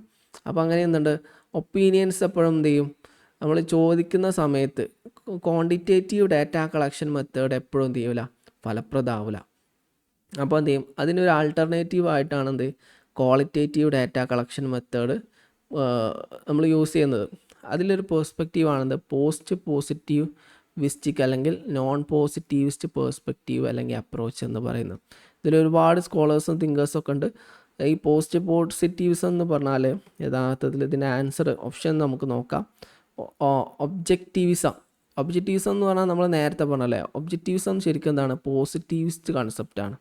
എംപിരിസിസം അത് നമ്മൾ പറഞ്ഞു, എംപിരിസിസം എന്ന് പറഞ്ഞാൽ സയൻറ്റിഫിക് സ്റ്റഡിക്കാണെന്ന് പറയാം, എംപിരിസിസം എന്ന് പറയാം. അതും ശരിക്ക് ഉത്തരമല്ല, അതെന്താണ്, പോസിറ്റീവിസ്റ്റ് കൺസെപ്റ്റാണ്. പിന്നെ അടുത്തതാണ് critical realism, subjective certainty. Subjective certainty എന്ന് പറഞ്ഞ കൺസെപ്റ്റ് നമ്മൾ നേരത്തെ പറഞ്ഞ പോലെ അത് പോസിറ്റീവിസത്തിൽ വരുന്നതാണ്. ആൻസർ വരുന്നത് ക്രിട്ടിക്കൽ റിയലിസം എന്ന ആശയമാണ്. എന്താ നമുക്ക് നോക്കാം. ഇവിടെ നമുക്ക് എന്ത് ചെയ്യാം, പോസിറ്റീവിസത്തെക്കുറിച്ച് നമുക്ക് ഇവിടെ നമ്മൾ ഓൾറെഡി പറഞ്ഞു. നോൺ പോസിറ്റീവ്സ് എന്ന് പറഞ്ഞാൽ എന്താ നോക്കാം. നോൺ പോസിറ്റീവിസം, നിങ്ങളൊക്കെ നോൺ പോസിറ്റീവ്സ് എന്ന് പറഞ്ഞായിരിക്കും എക്സാമിന് പഠിച്ചിട്ടുണ്ടാവുക. പോസ്റ്റ് പോസിറ്റീവിസം എന്നും ഇതിനെന്ത് പറയും, ഇതിനെ പറയാം പോസ്റ്റ് പോസിറ്റീവ്സ് എന്ന് പറയും. പോസ്റ്റ് പോസിറ്റീവിസത്തിൻ്റെ സവിശേഷതകൾ നോക്കുകയാണെങ്കിൽ, ഒന്ന് സബ്ജക്റ്റിവിറ്റി. പോസിറ്റീവിസത്തിൻ്റെ പ്രത്യേകത എന്താണെന്ന് പറഞ്ഞാൽ ഒബ്ജക്റ്റിവിറ്റി ആണെന്ന് പറഞ്ഞല്ലോ അല്ലേ. ഇവിടെ സബ്ജക്റ്റിവിറ്റിയാണ്. സബ്ജക്റ്റിവിറ്റി എന്ന് പറഞ്ഞാൽ എന്താണ് നമ്മൾ വ്യാഖ്യാനിച്ച് മനസ്സിലാക്കുക ചെയ്യാം. ഒബ്ജക്റ്റിവിറ്റി നമ്മൾ ഒബ്സർവ് ചെയ്തിട്ടാണ് കണ്ടെത്തുക. ഉദാഹരണമായിട്ട് ഈ ക്ലാസ്സിൽ 60 കുട്ടികളുണ്ട്. എൻ്റെ ക്ലാസ്, ഞാനിപ്പോൾ ഒരു ക്ലാസ് എടുക്കുന്നുണ്ട്, ഒരു കോളേജിൽ ഒരു ക്ലാസ് എടുക്കുന്നുണ്ട്. അവിടെ എത്ര കുട്ടികളുണ്ട് എന്ന് വന്ന് നോക്കാൻ ഒരാളോട് പറഞ്ഞു കഴിഞ്ഞാൽ അയാൾ നോക്കിയിട്ട് എന്ത് ചെയ്യും, കൃത്യമായിട്ട് എണ്ണെടുത്ത് പോരും ഇത്ര ആൾക്കാരുണ്ട്, ഈ ക്ലാസ്സിൽ 50 കുട്ടികളുണ്ട്. അത് ഒബ്ജക്റ്റിവിറ്റിയാണ്. സബ്ജക്റ്റിവിറ്റി എന്ന് പറഞ്ഞാൽ നമ്മൾ വ്യാഖ്യാനിച്ചിട്ടാണ് മനസ്സിലാക്കുന്നത്. ഇപ്പോൾ നമ്മുടെ മുന്നിൽ നമ്മുടെ നാട്ടിൽ മദ്യപാനികളുടെ അളവ് പഠിക്കുകയാണ്, അല്ലെങ്കിൽ മദ്യപാനത്തെ അനുകൂലിക്കുന്ന ആൾക്കാരെ കുറിച്ച് പഠിക്കുകയാണ്. അപ്പോൾ അതിന് നമുക്ക് ഒബ്സർവേഷൻ മെത്തേഡ് ഒക്കെ യൂസ് ചെയ്യാൻ പറ്റും. അപ്പോൾ നാട്ടിൽ അല്ലെങ്കിൽ എന്താണ്, ഒരു 10 യുവാക്കളെ നമ്മൾ തിരഞ്ഞെടുത്തു, എന്നിട്ട് ആ 10 യുവാക്കളെ കൂടെ കുറച്ച് കാലം നമ്മൾ ജീവിച്ചു. ഒരു വർഷം നമ്മൾ അവരെ കൂടെ കുറച്ച് ആൾക്കാരെ കൂടെ എന്ത് ചെയ്തു, ജീവിക്കുകയും നിരീക്ഷിക്കുകയും ചെയ്തു. അവരുടെ ബിഹേവിയർ നിരീക്ഷിച്ചിട്ട് അവരോട് ചോദ്യങ്ങളൊന്നും നമ്മൾ ചോദിക്കില്ല, അവരെ നിരീക്ഷിക്കുക മാത്രമേ ചെയ്തുള്ളൂ. നിരീക്ഷിച്ചുകൊണ്ട് റിസർച്ചർ എന്ത് ചെയ്യും, അവരെ ഒബ്സർവ് ചെയ്ത് കണ്ട് വ്യാഖ്യാനിച്ച് മനസ്സിലാക്കുകയാണ് ചെയ്യാം. ഇപ്പോൾ റിസർച്ച് നോൺ പോസിറ്റീവിസത്തിൻ്റെ പ്രത്യേകത ക്വാളിറ്റേറ്റീവ് ഡാറ്റയാണ്. ക്വാളിറ്റേറ്റീവ് ഡാറ്റ എന്ന് പറഞ്ഞാൽ അളന്ന് തിട്ടപ്പെടുത്താൻ കഴിയാത്ത വിവരങ്ങളാണ് നോൺ പോസിറ്റീവിസ്റ്റ് മെത്തേഡിൽ ശേഖരിക്കുക. അതായത് നമ്മൾ നേരത്തെ പറഞ്ഞല്ലോ, ഇപ്പോൾ അഭിപ്രായങ്ങൾ, കാഴ്ചപ്പാടുകൾ, വീക്ഷണങ്ങൾ, ഇതൊന്നും നമുക്ക് എന്ത് ചെയ്യാൻ പറ്റില്ല, അളന്ന് തിട്ടപ്പെടുത്താൻ കഴിയില്ല. ഇത് അളന്ന് തിട്ടപ്പെടുത്താനുള്ള മെത്തേഡുകൾ റിസർച്ചിലുണ്ട് കേട്ടോ. സ്കെയിലിംഗ് മെത്തേഡുകൾ എന്നൊക്കെ പറഞ്ഞ് നമ്മൾ പഠിച്ചല്ലേ, പലതരത്തിലുള്ള സ്കെയിലിംഗ് ഉണ്ട്. ലിക്കഡ് സ്കെയിൽ എന്നൊക്കെ പറഞ്ഞ് കേട്ടിട്ടുണ്ടല്ലോ. അപ്പോൾ ഈ ക്വാളിറ്റേറ്റീവ് ഡാറ്റ നോർമലി അളന്ന് തിട്ടപ്പെടുത്താൻ കഴിയില്ല. അളന്ന് തിട്ടപ്പെടുത്താനുള്ള മെത്തേഡുകളുണ്ട്. ഇത് ക്വാളിറ്റേറ്റീവ് ഡാറ്റ കളക്ഷൻ മെത്തേഡാണ്. മാത്രമല്ല ഇതിൻ്റെ മറ്റൊരു സവിശേഷത നമ്മൾ പറഞ്ഞല്ലോ, എന്താ നേരത്തെ പറഞ്ഞ ക്രിട്ടിക്കൽ റിയലിസം.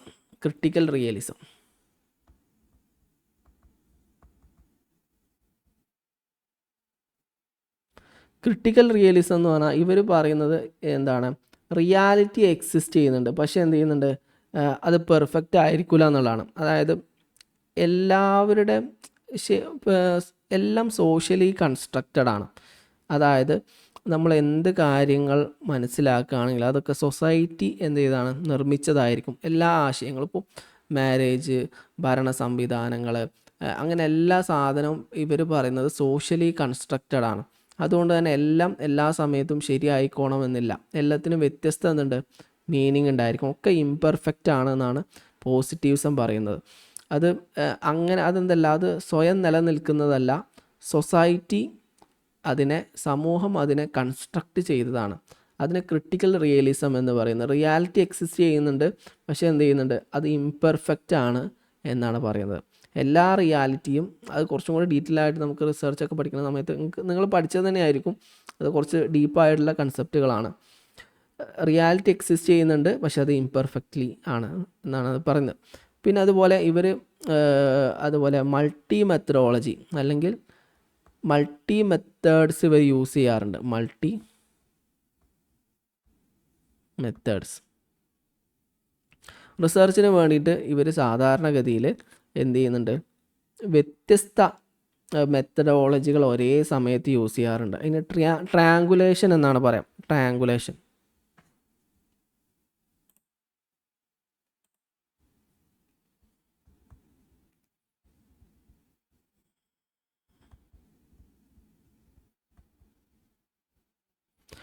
ഒരേ മെത്തേഡ് മാത്രം പഠിച്ചുകൊണ്ട് ഒരിക്കലും എന്ത് ചെയ്യാൻ പറ്റില്ല, ഗവേഷകന് ഒരു കൃത്യമായ നിഗമനത്തിൽ എത്തിച്ചേരാൻ പറ്റില്ല എന്ന് നോൺ പോസിറ്റിവിസ്റ്റ് അല്ലെങ്കിൽ പോസ്റ്റ് പോസിറ്റിവിസ്റ്റ് പേഴ്സ്പെക്റ്റീവ് പറയുന്നുണ്ട്. അതുകൊണ്ട് വ്യത്യസ്ത അപ്രോച്ചുകൾ പഠിച്ചുകൊണ്ടാണ് എന്ത് ചെയ്യുക, ഇവർ റിസർച്ച് ചെയ്യുക.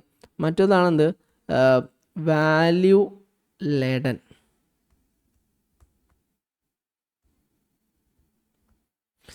ഇത് പറയുന്നത് എന്താണെന്ന് വെച്ചാൽ, ഇപ്പോൾ എല്ലാവരും എന്ത് ചെയ്യുന്നുണ്ട്, ഇപ്പോൾ വാല്യൂ ഫ്രീ എന്ന് പറഞ്ഞാൽ എന്ത് ചെയ്യണം, ആളുകൾക്ക് എന്താ അവരുടെ പേഴ്സണൽ ബയാസുകൾ ഉണ്ടാവാതെ തന്നെ എന്ത് ചെയ്യാൻ പറ്റും, ഒരു ഡാറ്റ കളക്ട് ചെയ്യാൻ പറ്റുമെന്ന് പറയുന്നെങ്കിൽ, ഇപ്പോൾ നോൺ പോസിറ്റീവിസം പറയുന്നത് ഓരോരുത്തരും അവരുടെ പേഴ്സ്പെക്റ്റീവ് അനുസരിച്ചാണ് സൊസൈറ്റിയെ നോക്കി കാണുന്നത്.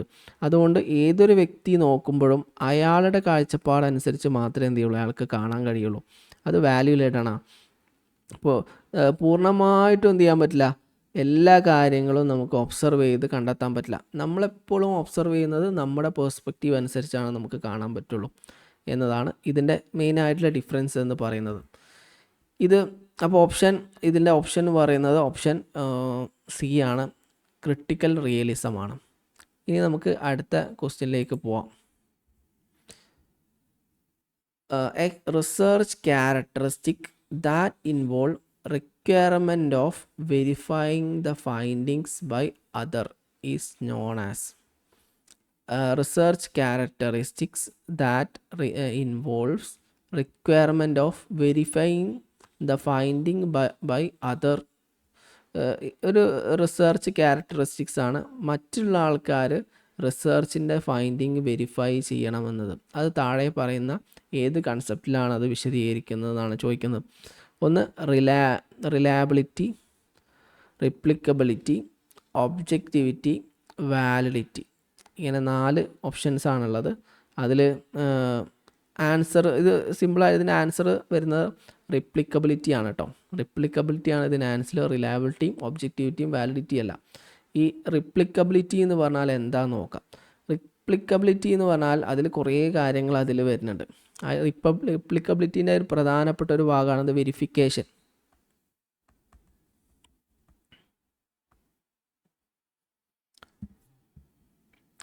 ഈ റിപ്ലിക്കബിലിറ്റി എന്നതിൻ്റെ ഒരു പ്രത്യേകത എന്താണെന്ന് വെച്ചാൽ, ഗവേഷകർക്ക് ഒരു ഗവേഷണം നടന്നു കഴിഞ്ഞാൽ ആ ഗവേഷണത്തിൻ്റെ ഫൈൻഡിങ്സ് മറ്റ് റിസർച്ചേഴ്സിന് എന്ത് ചെയ്യാൻ പറ്റും, വെരിഫൈ ചെയ്യാൻ പറ്റും. അതിൻ്റെ ആക്യുറസി വെരിഫൈ ചെയ്യാൻ പറ്റും. അതാണ് റിപ്ലിക്കബിലിറ്റിൻ്റെ ഒരു പ്രധാനപ്പെട്ട ഘടകം. ഈ റിപ്ലിക്കബിലിറ്റിയിൽ വരുന്നതാണെന്ത്, റിലയബിലിറ്റി. റിപ്ലിക്കബിലിറ്റിയിലൂടെ എന്തുണ്ടാവും, ഓട്ടോമാറ്റിക് റിലയബിലിറ്റി ഉണ്ടായിരിക്കും.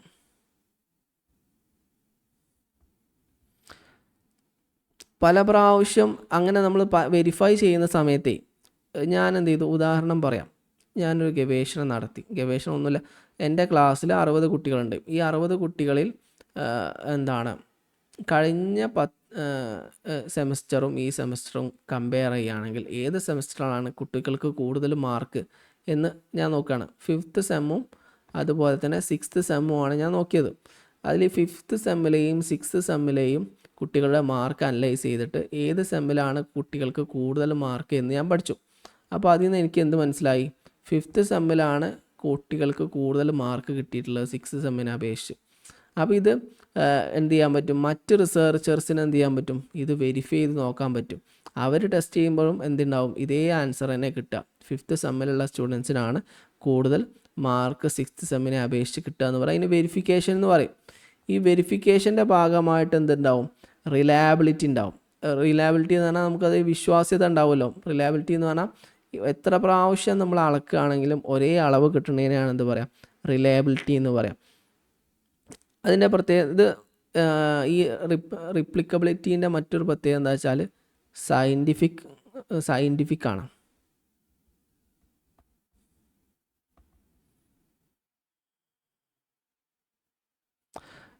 ഇതിൻ്റെ ഈ റിപ്ലിക്കബിലിറ്റി കൊണ്ട് പറയുന്നത് എന്താണെന്ന് വെച്ചാൽ ഈ റിസൾട്ട് എന്തല്ല, ഒരു കോയിൻസിഡൻസ് മാത്രമല്ല. ഈ ആൻസർ കിട്ടിയപ്പോൾ ഞാൻ പറഞ്ഞല്ലോ 5th സെമ്മിലെ സ്റ്റുഡൻസിനാണ് 6th സെമ്മിലെ സ്റ്റുഡൻസിനേക്കാളും മാർക്ക് കൂടുതൽ. അതായത് കുട്ടികളൊക്കെ സെയിം തന്നെയാണ്. 5th സെമ്മിലാണ് 6th സെമ്മിൽ കിട്ടിയ കുട്ടികളെക്കാൾ മാർക്ക് കൂടുതൽ 5th സെമ്മിലാണ് കിട്ടിയത് ഞാൻ പറയുകയാണെങ്കിൽ ആ ആൻസർ ഒരു കോയിൻസിഡൻസ് അല്ല. അത് ശാസ്ത്രീയമായിട്ട് പഠിക്കുന്നതിലൂടെ സയൻറ്റിഫിക് മെത്തേഡ് യൂസ് ചെയ്തിട്ട് പഠിക്കുന്നതിലൂടെ കിട്ടുന്ന ഉത്തരമാണ്. അപ്പോൾ അത് സയൻറ്റിഫിക് ആണ്, തെളിയിക്കാൻ പറ്റുന്നുള്ളത്. മറ്റൊന്ന് ഈ മറ്റൊരു പ്രത്യേകതയാണെന്ത്, നമ്മളെന്താ പറഞ്ഞ പോലെ എന്താണ് ട്രാൻസ്പെറൻസി.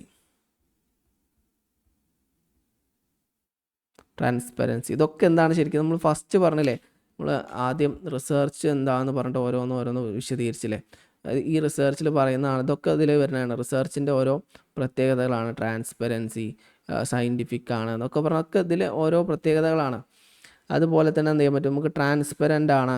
അതുപോലെ തന്നെ തെറ്റുകൾ വന്നാൽ കണ്ടെത്താൻ കഴിയും. സ്റ്റാൻഡേർഡൈസേഷൻ ഉണ്ട്. അങ്ങനെ കുറേ കാര്യങ്ങൾ എന്തിൽ വരുന്നതാണ്, റിസർച്ചിൻ്റെ സവിശേഷതകളാണ്.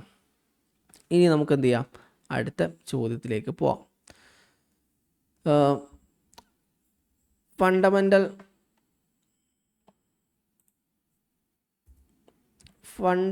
റിസർച്ച് ഈസ് മെയിൻലി കൺസേൺഡ് വിത്ത്. ഇപ്പം നേരത്തെ നമ്മൾ പറഞ്ഞല്ലോ പലതരത്തിലുള്ള റിസർച്ച് മെത്തേഡുകൾ പഠിച്ചു. അതിൽ ഒരു 3 ഓപ്ഷനൊക്കെ കണ്ടില്ല നിങ്ങൾ. Fundamental research, applied research, action research, historical research. അതിൽ നമ്മൾ ആക്ഷൻ റിസർച്ചാണ് പറഞ്ഞത്. ഫണ്ടമെൻ്റൽ റിസർച്ചിൻ്റെ സവിശേഷത എന്താണ്, അതാണ് ചോദ്യം. Fundamental research is mainly concerned with താഴെ പറയുന്ന 4 ഓപ്ഷൻസ് ഉണ്ട്. Formulating theory, solving practical problems, impact evaluation, finding out historical truth. ഈ ഓപ്ഷൻസ് ആണ് തരുന്നത്. അപ്പോൾ നമുക്ക് ഓരോന്നോരോ നോക്കാം. ഇതിൻ്റെ മെയിൻ ക്യാരക്ടേഴ്സ് എന്തൊക്കെയാണ്, ഫണ്ടമെൻ്റൽ റിസർച്ചിൻ്റെ പ്രത്യേകതകൾ എന്തൊക്കെയാണ് നമുക്ക് ജസ്റ്റ് നോക്കാം. ഫണ്ടമെൻ്റൽ റിസർച്ച്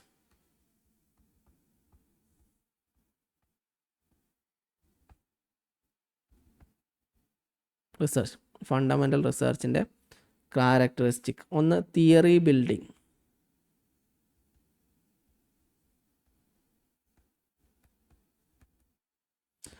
ഫണ്ടമെൻ്റൽ റിസർച്ച് ഗവേഷകർ ചെയ്യുന്നത് തിയറി ഡെവലപ്പ് ചെയ്യാൻ വേണ്ടിയിട്ടാണ്. ഓരോ റിസർച്ചിനും ഓരോ പ്രത്യേകത ഉണ്ടെന്ന് പറഞ്ഞല്ലോ. റിസർച്ച് എന്ന് പറഞ്ഞാൽ റിസർച്ചാണ്, പക്ഷേ റിസർച്ച് തന്നെ പലതരത്തിലുണ്ട്.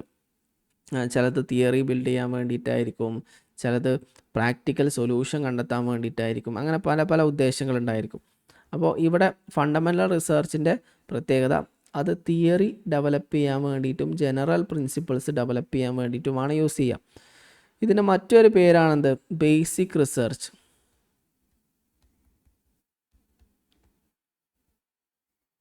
അതുപോലെ തന്നെ ഇതിന് പ്യുവർ റിസർച്ച് എന്നും പറയാം. അപ്പോൾ ഫണ്ടമെൻ്റൽ റിസർച്ചിന് 3 പേരുണ്ട്. ബേസിക് റിസർച്ച് എന്നും പറയും, പ്യുവർ റിസർച്ച് എന്ന് പറയും. ഇത് നമ്മൾ എന്താണ് മെയിനായിട്ട് പരമാവധി വിവരശേഖരണമാണ് ഇവിടെ ഉദ്ദേശിക്കുന്നത്. വിവരങ്ങൾ വീണ്ടും എന്ത് ചെയ്യുക, ശേഖരിക്കുക എന്നുള്ളത്. പിന്നെ അടുത്ത് ജനറലൈസേഷൻ, ഇത് 2ആണ്. 3 ജനറലൈസേഷൻ. ജനറലൈസേഷൻ കൊണ്ട് ഉദ്ദേശിക്കുന്നത് എന്താ വെച്ചാൽ നമ്മൾ എന്ത് ചെയ്യുക, കുറച്ച് കാര്യങ്ങൾ പരിശോധിച്ചിട്ട് മൊത്തമായിട്ട് ജനറലൈസ് ചെയ്യണതിനാണ് എന്ത് പറയാം, ജനറലൈസേഷൻ എന്ന് പറയാം. സിമ്പിളായിട്ട് പറയുകയാണെങ്കിൽ ഇപ്പോൾ ചോറ് വന്നിട്ടുണ്ടോ നോക്കാൻ വേണ്ടിയിട്ട് നമ്മൾ എന്താ ചെയ്യുക, ചോറ് വന്നിക്കണോ നോക്കാൻ വേണ്ടിയിട്ട് ഒരു 2-3 വറ്റെടുത്ത് നെക്കി നോക്കും. അപ്പോൾ ആ വറ്റ് നെങ്ങണമെങ്കിൽ ആ വറ്റ് വന്നിടണമെങ്കിൽ നമ്മൾ എന്ത് പറയും, എല്ലാ ചോറ് വെന്തിട്ടുണ്ട്, വറ്റ് എല്ലാം വന്നിട്ടുണ്ട് എന്ന് മനസ്സിലാക്കൂലേ. അതേപോലെ തന്നെ കുറച്ച് കാര്യങ്ങൾ പരിശോധിച്ചിട്ട് അതിനെ ജനറലൈസ് ചെയ്യാം. അതാണെന്ത് ഫണ്ടമെൻ്റൽ റിസർച്ചിൽ ഉദ്ദേശിക്കുന്നത്. എല്ലാ കാര്യങ്ങളൊന്നും പഠിക്കില്ല, സാമ്പിൾസ് നോക്കും. സാമ്പിൾസ് നെ വെച്ചിട്ട് എന്ത് ചെയ്യും, എല്ലാ പോപ്പുലേഷനെയും ടോട്ടൽ പോപ്പുലേഷൻ എന്ത് ചെയ്യും, വിലയിരുത്തും. പിന്നെ അടുത്ത് 4 അക്കാദമിക് നേച്ചർ.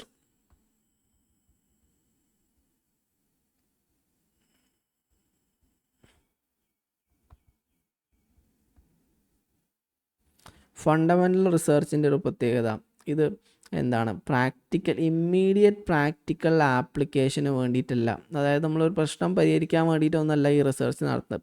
ഇത് സാധാരണഗതിയിൽ യൂണിവേഴ്സിറ്റികളിലോ അതുപോലെ ലാബുകളിലൊക്കെ എന്താണ് ഒരു തിയറി ഡെവലപ്പ് ചെയ്യാൻ വേണ്ടിയിട്ടും അക്കാദമിക് പർപ്പസിന് വേണ്ടിയിട്ടൊക്കെയാണ് ഈ റിസർച്ച് നമ്മൾ ചെയ്യുന്നത്.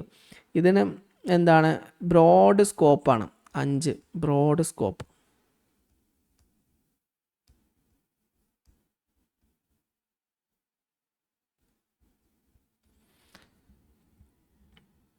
നമ്മൾ സാധാരണ ഇപ്പോൾ നമ്മളിപ്പോൾ നേരത്തെ പറഞ്ഞല്ലോ, അപ്പോൾ നമ്മൾ ആക്ഷൻ റിസർച്ച് പറഞ്ഞു. ആക്ഷൻ റിസർച്ച് എന്ന് പറഞ്ഞാൽ എന്താ, ഒരു പെർട്ടിക്കുലർ പ്രോബ്ലത്തിൻ്റെ സൊല്യൂഷൻ കണ്ടെത്താൻ വേണ്ടിയിട്ട് നടത്തുന്ന റിസർച്ചാണ്. അതിൻ്റെ സ്കോപ്പ് വളരെ ചെറുതായിരിക്കും. പക്ഷേ ഇവിടെ ഒരു തിയറി ബിൽഡ് ചെയ്യാൻ വേണ്ടിയിട്ട് ഉപയോഗിക്കുന്ന ഫണ്ടമെൻ്റൽ റിസർച്ച് അല്ലെങ്കിൽ ബേസിക് റിസർച്ച് അല്ലെങ്കിൽ പ്യുവർ റിസർച്ച്, അതിൻ്റെ സ്കോപ്പ് വിശാലമാണ്. നമുക്ക് എന്ത് ചെയ്യാൻ പറ്റും, എല്ലാ മേഖലകളിലും എന്ത് ചെയ്യാം, അത് അപ്ലൈ ചെയ്യാൻ പറ്റും. ഓക്കെ. പിന്നെ അതുപോലെ കുറേ കാര്യങ്ങൾ അതിൽ വരുന്നുണ്ട്. അതാണ് ഫണ്ടമെൻ്റൽ റിസർച്ചിൻ്റെ സവിശേഷതകളായിട്ട് വരുന്നത്. അപ്പോൾ ഇതിൻ്റെ സൊല്യൂഷൻ ആൻസർ എത്രയാണ്, ഏതാണ്, ഫോർമുലേറ്റിംഗ് തിയറി ഉണ്ട്, സോൾവിങ് പ്രാക്ടിക്കൽ പ്രോബ്ലംസ് ഉണ്ട്, ഇമ്പാക്റ്റ് ഇവാലുവേഷൻ ഉണ്ട്, ഫൈൻഡിങ് ഔട്ട് ഹിസ്റ്റോറിക്കൽ ട്രൂത്ത് ഉണ്ട്. ഇതിൻ്റെ ആൻസർ എന്താണ്, ആരാ പറയാം? യെസ്, ഫോർമുലേറ്റിംഗ് തിയറി എന്നതാണ് ഇതിൻ്റെ ആൻസർ. ഇനി നമുക്ക് അടുത്ത ക്വസ്റ്റ്യനിലേക്ക് തന്നെ പോകാം. നമ്പർ സീരീസ് ക്വസ്റ്റ്യനാണ്. നമ്പർ സീരീസ് വളരെ എളുപ്പമുള്ള, ആദ്യം നമുക്ക് കുറച്ച് എളുപ്പമുള്ളത് ചെയ്യാം. ഇനി കുറച്ച് ദിവസം കഴിഞ്ഞിട്ട് നമ്മൾ വീണ്ടും നമ്പർ സീരീസ് പറയാം. അപ്പോൾ ഒന്നൊരു മീഡിയം ലെവലിലൊക്കെ ഉള്ളത് ചെയ്യാം. അങ്ങനെ ടഫുള്ളതൊന്നും ഇതിൽ ചോദിക്കാറില്ല നമ്പർ സീരീസൊക്കെ. നമുക്കൊരു 5 മിനിറ്റ് കൊണ്ട് നമ്മൾ മൈൻഡ് കൂളാക്കി വെച്ചാൽ മതി, എന്നാൽ പെട്ടെന്ന് കിട്ടും. അല്ലെങ്കിൽ നമുക്ക് അതിന് തൊട്ട് മുമ്പുള്ള ക്വസ്റ്റ്യൻ ചിലപ്പോൾ കുറച്ച് ടഫാണെങ്കിൽ നമ്പർ സീരീസ് നമുക്ക് ടഫായി തോന്നും. അല്ലെങ്കിൽ ചില സമയത്ത് ഈ ഡാറ്റ ഇൻ്റർപ്രിട്ടേഷനൊക്കെ ചോദിച്ചതിന് ശേഷമായി കാരണം ചിലപ്പോൾ ഈ ക്വസ്റ്റ്യൻ വരാം. അല്ലെങ്കിൽ റീഡിങ് കോംപ്രഹൻഷനൊക്കെ വന്നതിന് ശേഷമായിരിക്കും ഈ ക്വസ്റ്റ്യൻ വരിക. നമുക്ക് ഏതാണോ ടഫ്, ആ ടഫുള്ള ക്വസ്റ്റ്യൻസൊക്കെ ആദ്യം കുറേ വന്നിട്ട് ഇത് വരുമ്പോൾ ഒരു കൺഫ്യൂഷൻ ഉണ്ടാവുന്നേ ഉള്ളൂ. ഇത് സംഭവം എളുപ്പമാണ്. 1 മിനിറ്റ് കൊണ്ട് തീർക്കാവുന്ന ചോദ്യങ്ങളെ നെറ്റ് എക്സാമിന് ഉണ്ടായിരിക്കുള്ളൂ. എന്തെങ്കിലും ഒരു വഴി ഉണ്ടായിരിക്കും 1 മിനിറ്റ് കൊണ്ട് തീർക്കാൻ. നമുക്കത് അറിയില്ല എന്നേ ഉണ്ടാവുള്ളൂ. അപ്പോൾ നമ്മൾ പ്രാക്ടീസ് ചെയ്ത് കഴിഞ്ഞാൽ ഇതിലേക്ക് ഈസി ആയിട്ട് എത്താൻ പറ്റും. അപ്പോൾ നമുക്ക് നോക്കാം ഇതിൻ്റെ ആൻസർ. 3, 6, 12, 24, 48 ഇങ്ങനെയാണ് ക്വസ്റ്റ്യൻ പോകുന്നത്. അപ്പോൾ എങ്ങനെയാണ്, എത്രയായിരിക്കും, എല്ലാവരും ജസ്റ്റ് ഒന്ന് നോക്കിയാണ് ആൻസർ പറയേണ്ട. 1 മിനിറ്റ് എല്ലാവരും ഒന്ന് ചെയ്ത് നോക്കൂ, എന്നിട്ട് നമുക്ക് നോക്കാം ആൻസറിലേക്ക് എത്താം. ഇത് നമുക്ക് നോക്കിയാൽ തന്നെ ഇതിലേക്ക് ആൻസറിലേക്ക് എത്താൻ പറ്റും. ജസ്റ്റ് ഒരു 2 മിനിറ്റ് സമയം തരാം, ഒന്ന് ചെയ്ത് നോക്കും. 3, 6, 12, 24, 48 ജസ്റ്റ് ഒന്ന് നോക്കൂ. വളരെ സിമ്പിളാണ്. അപ്പോൾ നമ്മൾ ജസ്റ്റ് ഇങ്ങനെ നോക്കിയാൽ മതി. 3 കഴിഞ്ഞാൽ പിന്നെ 6 വന്നത്. അപ്പോൾ 3 × 2 ആയിരിക്കും അല്ലേ, 6. പിന്നെ എത്രയാണ്? യെസ്, ഓരോന്നിനും 2 കൊണ്ട് മൾട്ടിപ്ലൈ ചെയ്യാം. 6 × 2. ചിലത് നമുക്ക് 2 കൊണ്ട് മൾട്ടിപ്ലൈ ചെയ്യേണ്ട ആവശ്യമൊന്നുമില്ല. ഈ ഓർഡർ കണ്ടാൽ തന്നെ നമുക്ക് മനസ്സിലാവും 2 കൊണ്ട് മൾട്ടിപ്ലൈ ചെയ്യാണ് ഇവിടെ ചെയ്തിട്ടുള്ളതെന്ന്. എന്നാലും ജസ്റ്റ് നമുക്ക് പറയാന്നേ ഉള്ളൂ. 2 കൊണ്ട് 2 12 × 2 24, 24 × 2 48. അപ്പോൾ 48 × 2 എത്രയാണ്? ആൻസർ പറയൂ. യെസ്, ഓപ്ഷൻ സി ആണ്, 96. 48 × 2 അപ്പോൾ എത്രയാണ്? 96 ആൻസർ വരാം. ഓക്കെ. ഇനി നമുക്ക് അടുത്ത ക്വസ്റ്റ്യനിലേക്ക് പോവാം. 10ാമത്തെ ക്വസ്റ്റ്യൻ.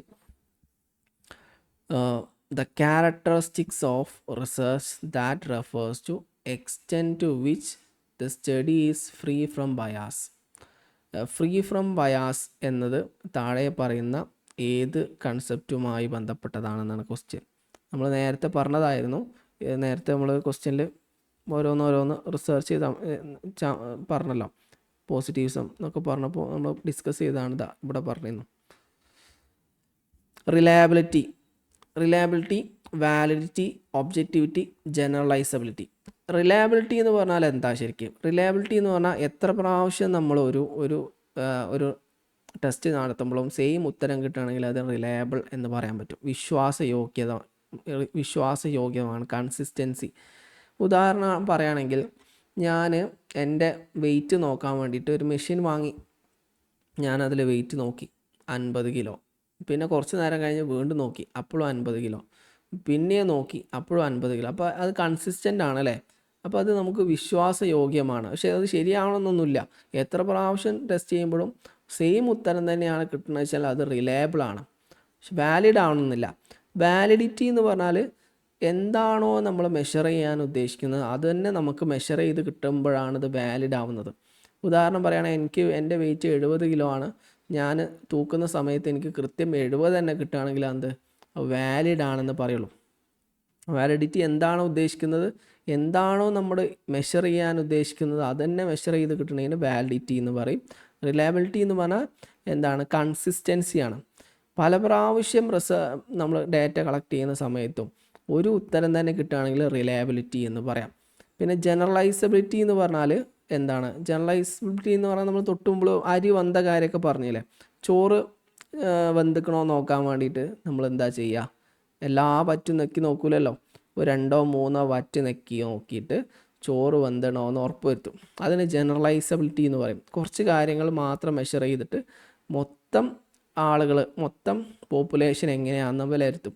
അതിന് സാമ്പിളിംഗ് മെത്തേഡ് എന്ന് പറയും. നമ്മൾ പലതരത്തിലുള്ള സാമ്പിളിംഗ് മെത്തേഡുകളെ കുറിച്ചൊക്കെ നമ്മൾ പഠിച്ചില്ലേ. Sampling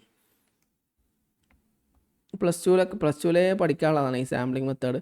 probability sampling, non probability sampling, അങ്ങനെ കുറേ മെത്തേഡുകളുണ്ട്. അപ്പോൾ ഇതൊക്കെ ഉപയോഗിച്ചുകൊണ്ട് എന്ത് ചെയ്യാൻ പറ്റും? നമുക്ക് ജനറലൈസ് ചെയ്യാൻ പറ്റും. പിന്നെ ഉള്ളത് ഒബ്ജക്റ്റിവിറ്റിയാണ്. ഒബ്ജക്റ്റിവിറ്റി എന്ന് പറഞ്ഞാൽ നമുക്ക് എന്ത് ചെയ്യാം? ബയാസ് ഇല്ലാതെ ഒബ്സർവബിൾ ആയിട്ട് നമുക്ക് എന്ത് ചെയ്യാൻ പറ്റും?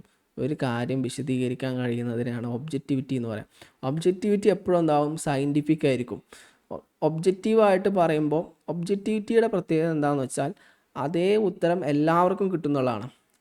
ഒരു ഉദാഹരണം പറയാം. എൻ്റെ ക്ലാസ്സിൽ 60 കുട്ടികളുണ്ട്. ഈ 60 കുട്ടികൾക്കും മാത്സിൽ കിട്ടിയ മാർക്ക് എത്രയാണ്? മാത്സിൽ 5 സബ്ജക്റ്റുകൾ ഉണ്ടെന്ന് കരുതാം. ഈ 5 സബ്ജക്റ്റുകളിൽ ഏത് സബ്ജക്റ്റിനാണ് ഏറ്റവും കൂടുതൽ മാർക്ക് കിട്ടിയത് എന്ന് ഞാനൊരു പഠിക്കുകയാണ്.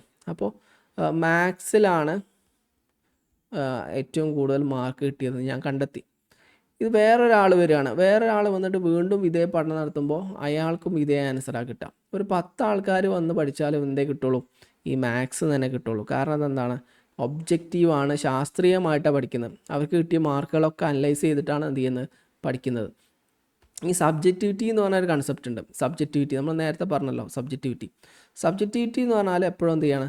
സബ്ജക്റ്റിവിറ്റി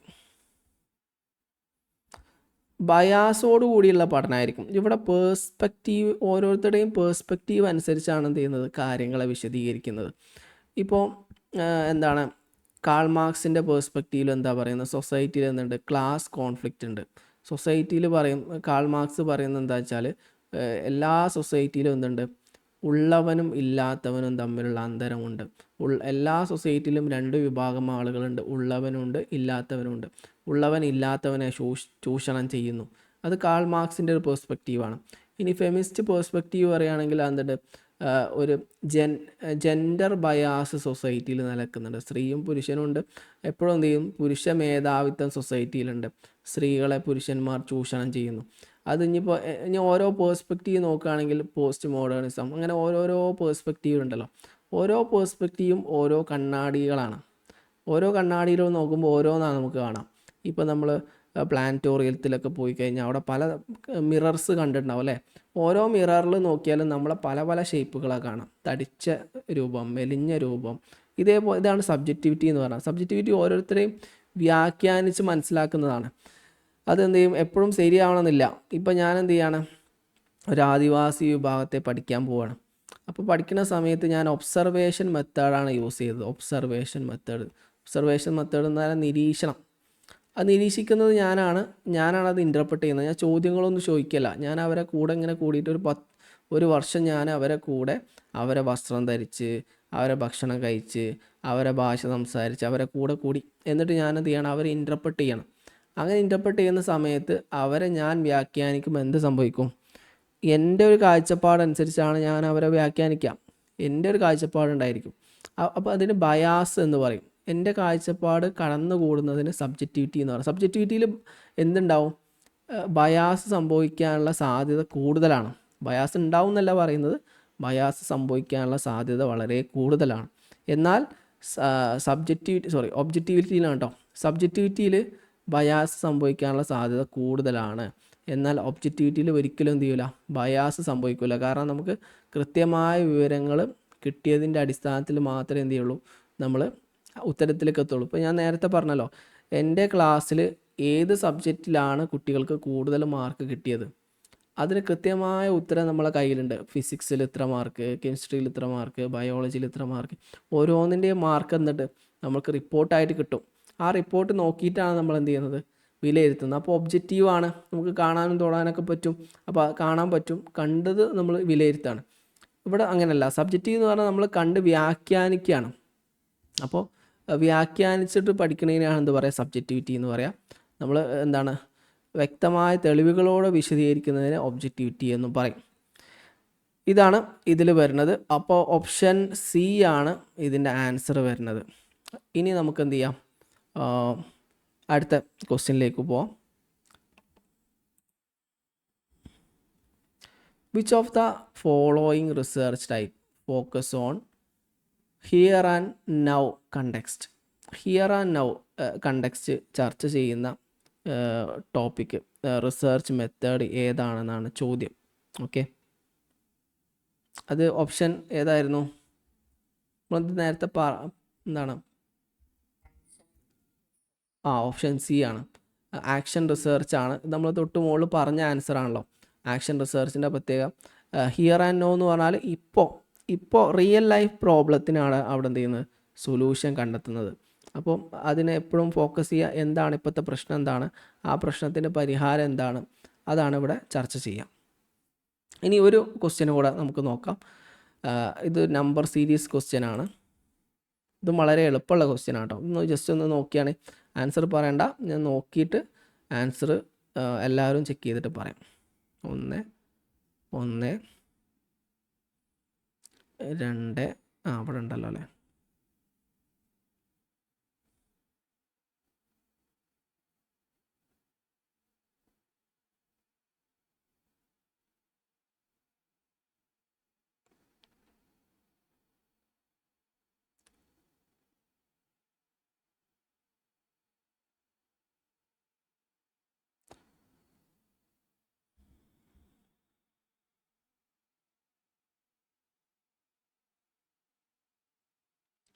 ഓക്കെ, നമുക്ക് ഇത് നോക്കാം. ഇത് വളരെ സിമ്പിളായിട്ടുള്ളൊരു ക്വസ്റ്റ്യൻ ആണ്, പക്ഷേ കൺഫ്യൂഷൻ ചിലപ്പോൾ ഉണ്ടായിക്കൂടായില്ല.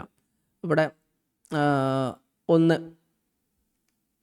പിന്നെ വീണ്ടും 1, പിന്നെ 2 വരുന്നത്. അപ്പോൾ ഈ 2 വരാൻ കാരണം എങ്ങനെയായിരിക്കും? 1 + 1 കൂട്ടിയതാണ് 2. ഓക്കെ, അപ്പോൾ 1 + 1 2. പിന്നെ ഇവിടെ 3 എങ്ങനെ വന്നു? 3 വന്നത് ഈ 2 + 1 കൂട്ടിയതാണെന്ന് 3. ഓക്കെ, പിന്നെ ഇവിടെ 5 എങ്ങനെ വന്നു? 5 വന്നത് 3 + 2 കൂട്ടിയതാണെന്ത്? 5 എന്ന് പറയുന്നത്. പിന്നെ നമുക്ക് 8 കിട്ടിയത്. 8 എങ്ങനെയാണ് വന്നു? 8 വന്നത് 5 + 3 കൂട്ടിയതാണെന്ത്? 8. പിന്നെ 13 വരുന്നത്.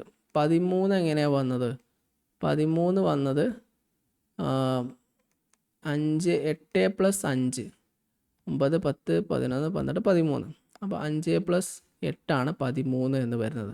അപ്പോൾ അടുത്ത സംഖ്യ എത്രയായിരിക്കും? ഇതാണ് ക്വസ്റ്റ്യൻ. എത്രയാ? Okay, B. അപ്പോൾ ബി എങ്ങനെ കിട്ടിയത്? 13 + 8 13 പെട്ടെന്ന് കിട്ടണമെങ്കിൽ 12 + 8 20 + 1 21 ആൻസർ. അപ്പോൾ ഇതാണ് ഓപ്ഷൻ ബി ആണ് ഇതിൻ്റെ ആൻസർ. അപ്പോൾ ഇത്രയാണ് ഇനി നമ്മൾ ബാക്കി ചോദ്യങ്ങൾ ഞാൻ എന്ത് ചെയ്യാം, നിങ്ങൾക്ക് അപ്ലോഡ് ചെയ്യാം, നോട്ട് അപ്ലോഡ് ചെയ്യാം, നിങ്ങൾക്ക് എന്ത് ചെയ്യാം, റെഫർ ചെയ്യാം. അപ്പോൾ ഇന്നത്തെ ക്ലാസ് വൈൻഡപ്പ് ചെയ്യാണ്. എന്തെങ്കിലും സംശയം ചോദിക്കാനുണ്ടോ? ഓക്കെ, ഈ റെക്കോർഡ് ഞാൻ അപ്ലോഡ് ചെയ്യാം.